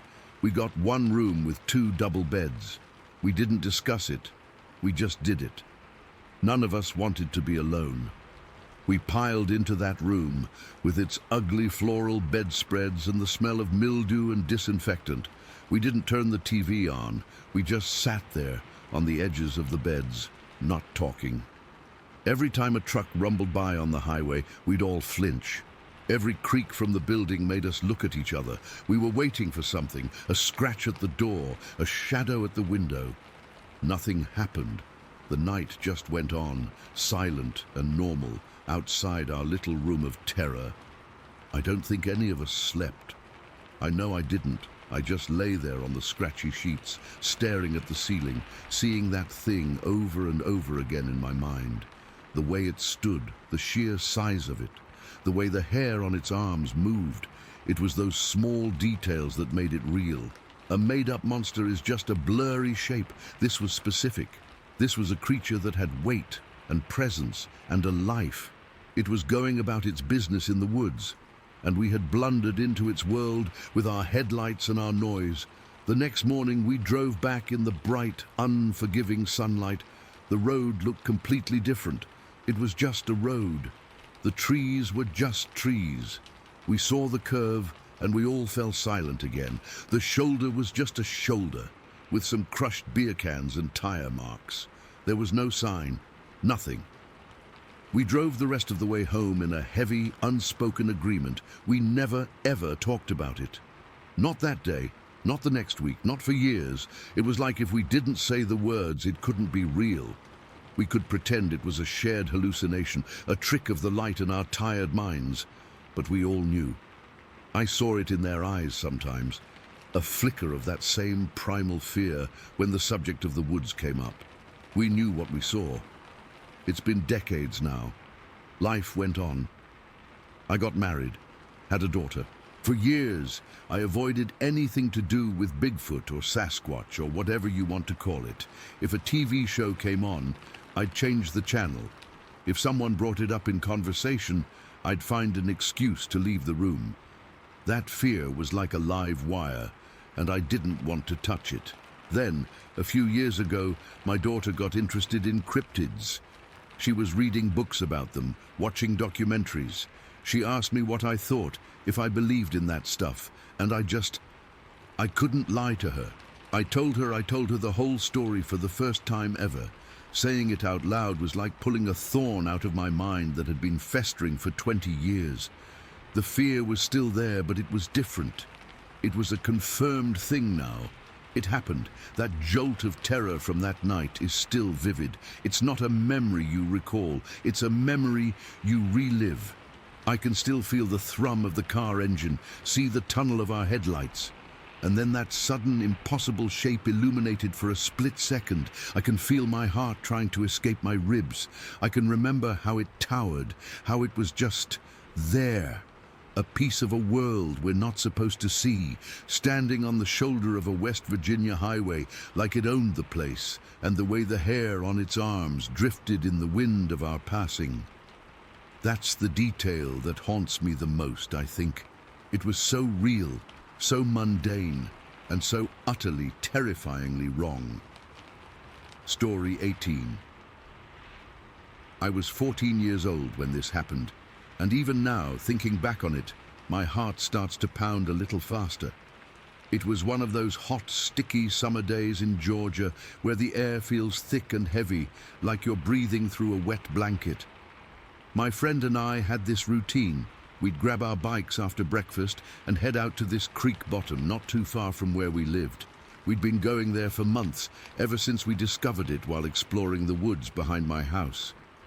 The area had been logged a few years back, so it was kind of messy with fallen trees and stumps everywhere. But the creek itself was clear and shallow, and deer would come down to drink in the afternoons. It was our little secret spot, a place where we could just be kids, away from adults and chores. That particular day, I remember waking up early, the sun already casting long shadows through my window. I ate a quick bowl of cereal, threw on an old t-shirt and shorts, and met my friend at the end of my driveway. He was already there, leaning on his bike, and we didn't say much, just a nod, and we were off. The ride to the creek took about 20 minutes, mostly on dirt paths that wound through pine forests. The ground was dry and dusty, and our bike tires kicked up little clouds of dirt as we pedaled. I could feel the sweat starting to bead on my forehead, and the smell of pine needles and damp earth filled the air. It was peaceful, the kind of morning that made you forget about school or anything else bothering you. When we got to the creek bottom, we stashed our bikes behind a thicket of bushes, same as always. The place had a certain quiet to it, broken only by the gurgle of the creek and the occasional bird call. We found our usual hiding spot, a fallen log covered in moss, with a good view of a clearing where the deer liked to gather. We'd sit there for hours sometimes, just watching them. That day, there were a few does already there grazing peacefully. Their coats were a soft brown, and they moved with this graceful, cautious energy, ears twitching at every little sound. We settled in, trying to be as quiet as possible, barely breathing so we wouldn't spook them. I remember the sun was high in the sky, probably around noon, because the heat was really starting to get to me. My shirt was sticking to my back, and I could feel a trickle of sweat running down my spine. We'd been there for maybe an hour, just watching the deer, when something changed. It was subtle at first. The does stopped eating and lifted their heads all at once. Their ears perked up, and they turned toward the hill on the other side of the creek. The hill was steep, covered in dense undergrowth, and a few tall trees left from the logging. We couldn't see anything up there, but the deer were clearly spooked. One of them let out this sharp, nervous snort, and then, as if on cue, they all bolted. I mean, they took off running, their hooves pounding against the ground, crashing through the brush without a backward glance. It happened so fast that my friend and I just stared at each other, confused. We'd never seen them react like that before. Usually, if they got scared, it was because of a noise we made, but we hadn't moved or anything. For a minute we stayed hidden, not sure what to do. The silence that followed was eerie. No birds, no creek sounds, just this heavy quiet. I remember feeling a knot form in my stomach, this unease that I couldn't shake. My friend whispered, "What was that?" But I just shook my head. We peered up at the hill, squinting against the sun, trying to see what had scared the deer. At first, there was nothing, just the same old trees and shadows. Then movement caught my eye. Something was coming down the hill, but it wasn't an animal I recognized. It was tall, way taller than a person, and it was walking upright. My brain took a second to process it because it didn't move like anything I'd ever seen. Its strides were smooth and fluid, almost gliding, and it covered ground so quickly that it was like watching a video on fast forward. In what felt like a few seconds, it went from the top of the hill to the bottom, hundreds of feet, without any effort. As it got closer, I could make out more details. It had to be around 7 feet tall, with broad shoulders that made it look powerful. Its arms were long, hanging down almost to its knees, and they swung slightly as it moved. But the head, that's what stuck with me. It was disproportionately small, not like a human's head, and it seemed to sit low on its shoulders. I couldn't see any facial features from where we were, just a dark shape, but the whole thing felt wrong, unnatural. My heart was hammering in my chest now, and I could feel my hands trembling. I glanced at my friend, and his face was pale, eyes wide with fear. We were both frozen, unable to look away. The creature stopped near the creek, maybe 50 yards from us, and it stood there for a moment, perfectly still. I could hear my own breathing, ragged and too loud, and I was afraid it would hear us. The air felt colder suddenly, like a chill had swept through the area, even though the sun was still blazing. Then it turned its head slowly, and even though I couldn't see its eyes, I felt like it was looking right at us. That's when the real terror hit. It wasn't just fear, it was this primal, gut-wrenching dread that made my legs feel weak. I remember thinking, we need to get out of here now. But my body wouldn't move. It was like I was stuck in glue. My friend must have felt the same way because he finally nudged me, his hand shaking. "We have to go," he whispered, his voice cracking. That broke the spell. We scrambled up from behind the log, not caring about noise anymore. Our bikes were only a few feet away, but it felt like a mile.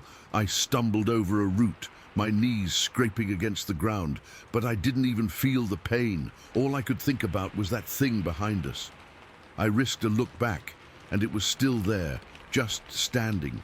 But then it took a step toward us. Not a run, just that same smooth, effortless stride, and it closed the distance so fast that my brain couldn't keep up. It was like it was floating over the ground. We reached our bikes, and I fumbled with mine, my hands slippery with sweat. I almost dropped it, but I managed to swing my leg over and push off. My friend was already pedaling, his bike rattling as he sped away. I followed, pumping my legs as hard as I could. The path was rough, full of rocks and roots, and my bike jolted beneath me. I could hear nothing but the rush of wind in my ears and the sound of my own heartbeat thudding in my chest. I didn't look back again. I was too scared to, but I could feel it. This sense that it was still there, watching us, maybe even following. The thought made me pedal faster, my muscles burning, tears starting to stream down my face. I wasn't crying from sadness. It was pure, unadulterated fear, the kind that makes you feel like you're going to vomit. We didn't stop until we were back on the main road, far from the woods. My friend and I pulled over, both of us gasping for air. Our bikes were caked with mud, and I had scratches all over my legs from brushing against branches. We just stood there, shaking, not saying a word. I could see the same terror in his eyes that I felt in my own. After a few minutes, we rode the rest of the way home in silence.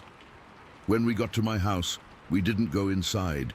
We just leaned our bikes against the fence and sat on the curb, still trying to catch our breath. The sun was lower in the sky now, casting long shadows, but the fear hadn't faded. It was like a cold weight in my stomach. We never talked about what happened that day. Not then, not for years.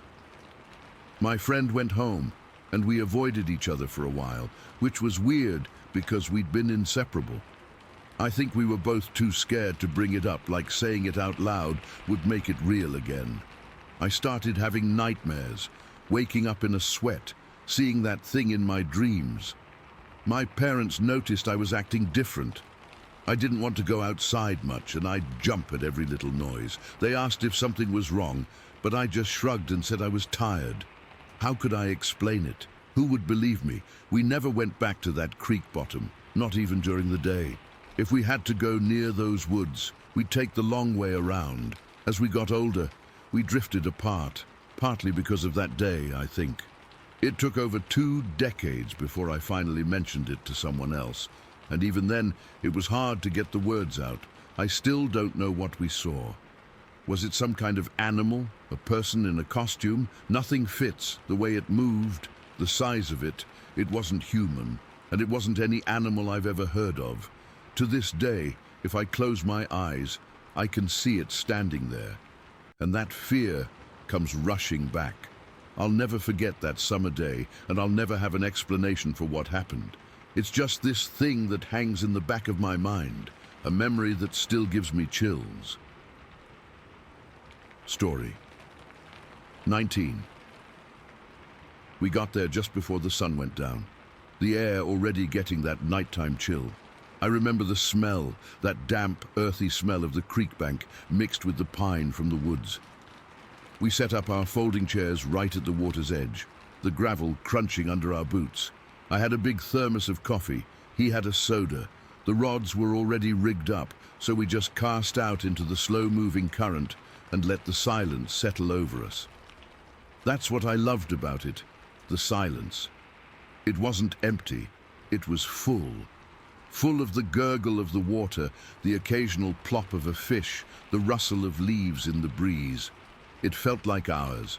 For the first few hours, it was perfect. We didn't talk much, just sat there in the dark, the green glow from our bobbers, the only real light. We caught a few small perch, nothing to write home about, but it wasn't really about the fish. It was about being out there. I remember looking over at my son, his face lit by the dim starlight, just content. He was at that age where he didn't mind hanging out with his old man, and I cherished every second of it. Midnight came and went. I remember checking my watch, the luminescent hands showing just past 12. The coffee was gone, and a deeper cold was starting to set in, the kind that seeps into your bones. That's when I first heard it. It was a soft crunch off to our right in the thick brush that lined the creek, not the light skittering of a possum or a raccoon. This was heavier, a slow, deliberate step. I held my breath listening. My son hadn't heard it. He was focused on his line. I told myself it was a deer. We get deer out here all the time. But something in my gut tightened. It didn't sound like a deer. Deer are graceful, even in the dark. This sounded clumsy, like something that wasn't entirely sure of its footing. A few minutes passed, nothing. I started to relax, chalking it up to my imagination. Then it came again. Another crunch, closer this time, and then a soft rustle, like something big was pushing its way through the undergrowth. Not running, just moving. Slowly. I nudged my son with my elbow. "You hear that?" I whispered. He lifted his head, his fishing rod going slack in his hands. We both sat perfectly still. The creek gurgled. A frog croaked somewhere. And then another rustle, maybe 30 yards away now, deep in a thicket of yaupon and brambles. It was directly downwind of us. That's when the feeling started. It's hard to describe, but it's a physical sensation. It's a prickling on the back of your neck, a coldness that has nothing to do with the air temperature. It's the absolute certain knowledge that you are being watched, not glanced at, but studied. My skin started to crawl. I could feel every hair on my arm standing up. My son felt it too. I saw him shrink down a little in his chair, his shoulders hunching. "Probably just a hog, Dad," he said, but his voice was thin, unsure. "Yeah," I said, but I didn't believe it. Hogs are noisy, destructive. They root and snort. This was stealthy. This was quiet. The sounds kept coming, little shifts and crunches, always staying just inside the tree line, paralleling our position. It was circling us, not a wide circle, but a tight one, like it was hemming us in against the water. My heart was starting to beat a hard, fast rhythm against my ribs. I could feel the pulse in my throat. This wasn't right. Nothing I knew of acted like this. I'd had enough. I keep a big, heavy spotlight in my pickup for checking fences and such. It was sitting on the passenger seat. "Stay here," I told my son, and I got up, my legs feeling stiff and foreign. The walk to the truck, maybe 15 feet, felt like a mile. Every noise in the woods seemed amplified. I fumbled with the door handle, my hand shaking, and grabbed the light. It was heavy, solid in my hand. I clicked it on, and a brilliant white beam cut through the darkness, sweeping across the gravel bar and into the trees. At first, nothing. Just the stark trunks and a million shifting shadows. I panned the light slowly, my breath fogging in the beam. My son was frozen in his chair, watching me. I swept the light back to the right, to where the last sound had come from. The beam hit a dense wall of vegetation, leaves and branches looking pale and alien in the harsh light. And that's when I saw it. It was just a flash, a fraction of a second.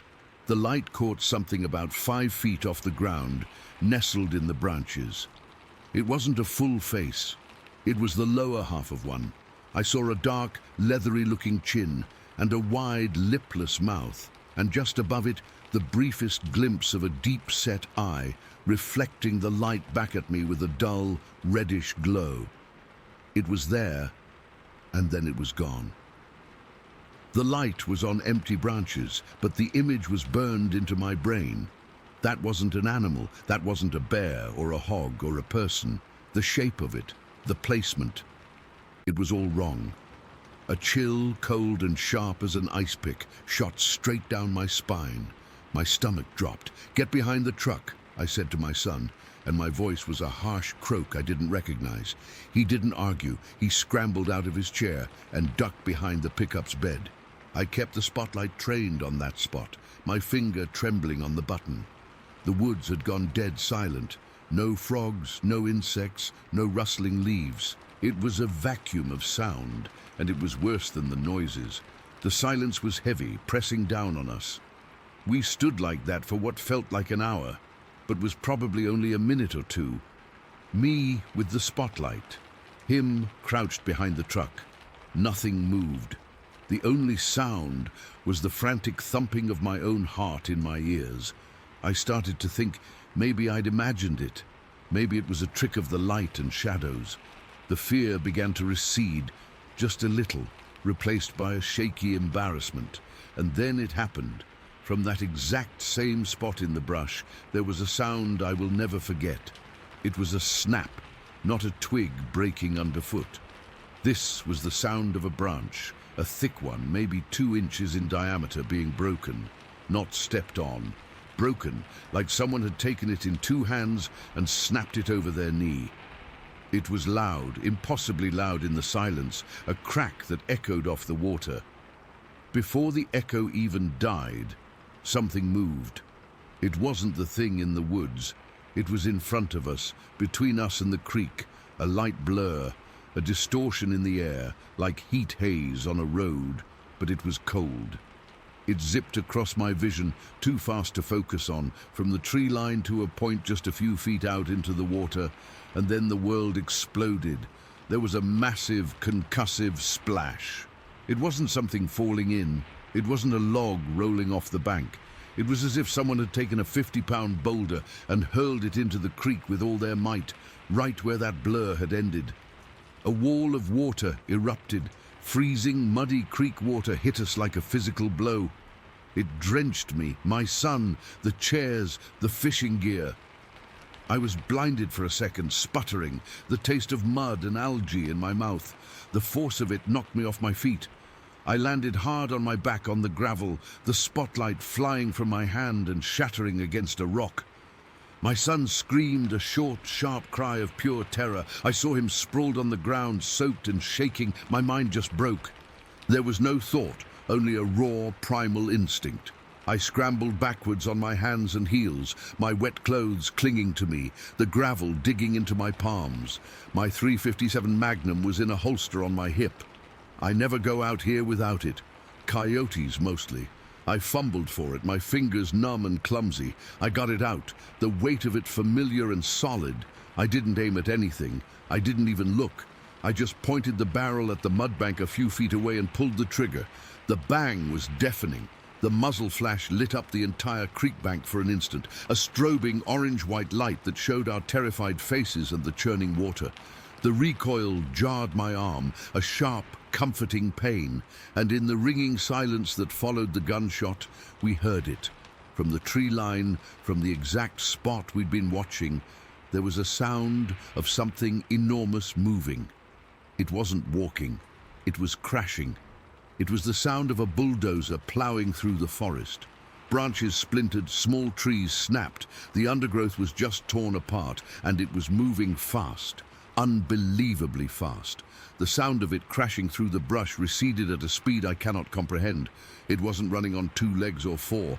It was just a force of nature, plowing a path away from us, the noise fading from a roar to a rumble to nothing in the space of maybe 10 seconds, and then silence again. The normal night sounds were still gone.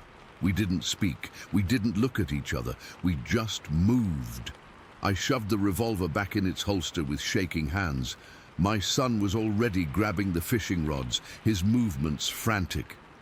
We didn't fold the chairs. We just threw them, the cooler, the tackle box, everything into the back of the pickup. It was a chaotic, noisy jumble. I slipped on the wet gravel getting to the driver's side door, my knees giving way for a second. I turned the key, the engine roaring to life, sounding obscenely loud. I threw it into reverse and spun the tires, spraying gravel into the creek as I backed up, then slammed it into drive and stomped on the gas. We bounced and jolted down that dirt track, branches scraping against the sides of the truck. I didn't slow down until my headlights hit the county road's asphalt. We drove home in total silence. Both of us were soaked, shivering, but not from the cold. We were in shock. I kept checking the rearview mirror, half expecting to see something following us in the dark. I didn't let myself think, I just drove. It was only later, after we'd gotten home, peeled off our wet clothes, and were sitting in the warm, bright kitchen with mugs of tea we didn't drink, that the reality of it started to sink in. The terror of that moment, the feeling of being watched, that horrible face in the light, the impossible speed of that blur, the sheer violence of that splash, it settled deep inside me. It's still there. I looked into it later, read some reports online, found out other people in North Texas had seen things, heard things, had similar experiences. They called it Bigfoot. I don't know what to call it. I just know what happened to me and my son on that creek bank. I know what I saw, what I heard, what I felt. I know something was there with us, something that didn't want us there, and something that could move in ways that nothing should be able to move. I fired a .357 Magnum, a gun that can stop a bear, and it just left. It wasn't scared of the gun.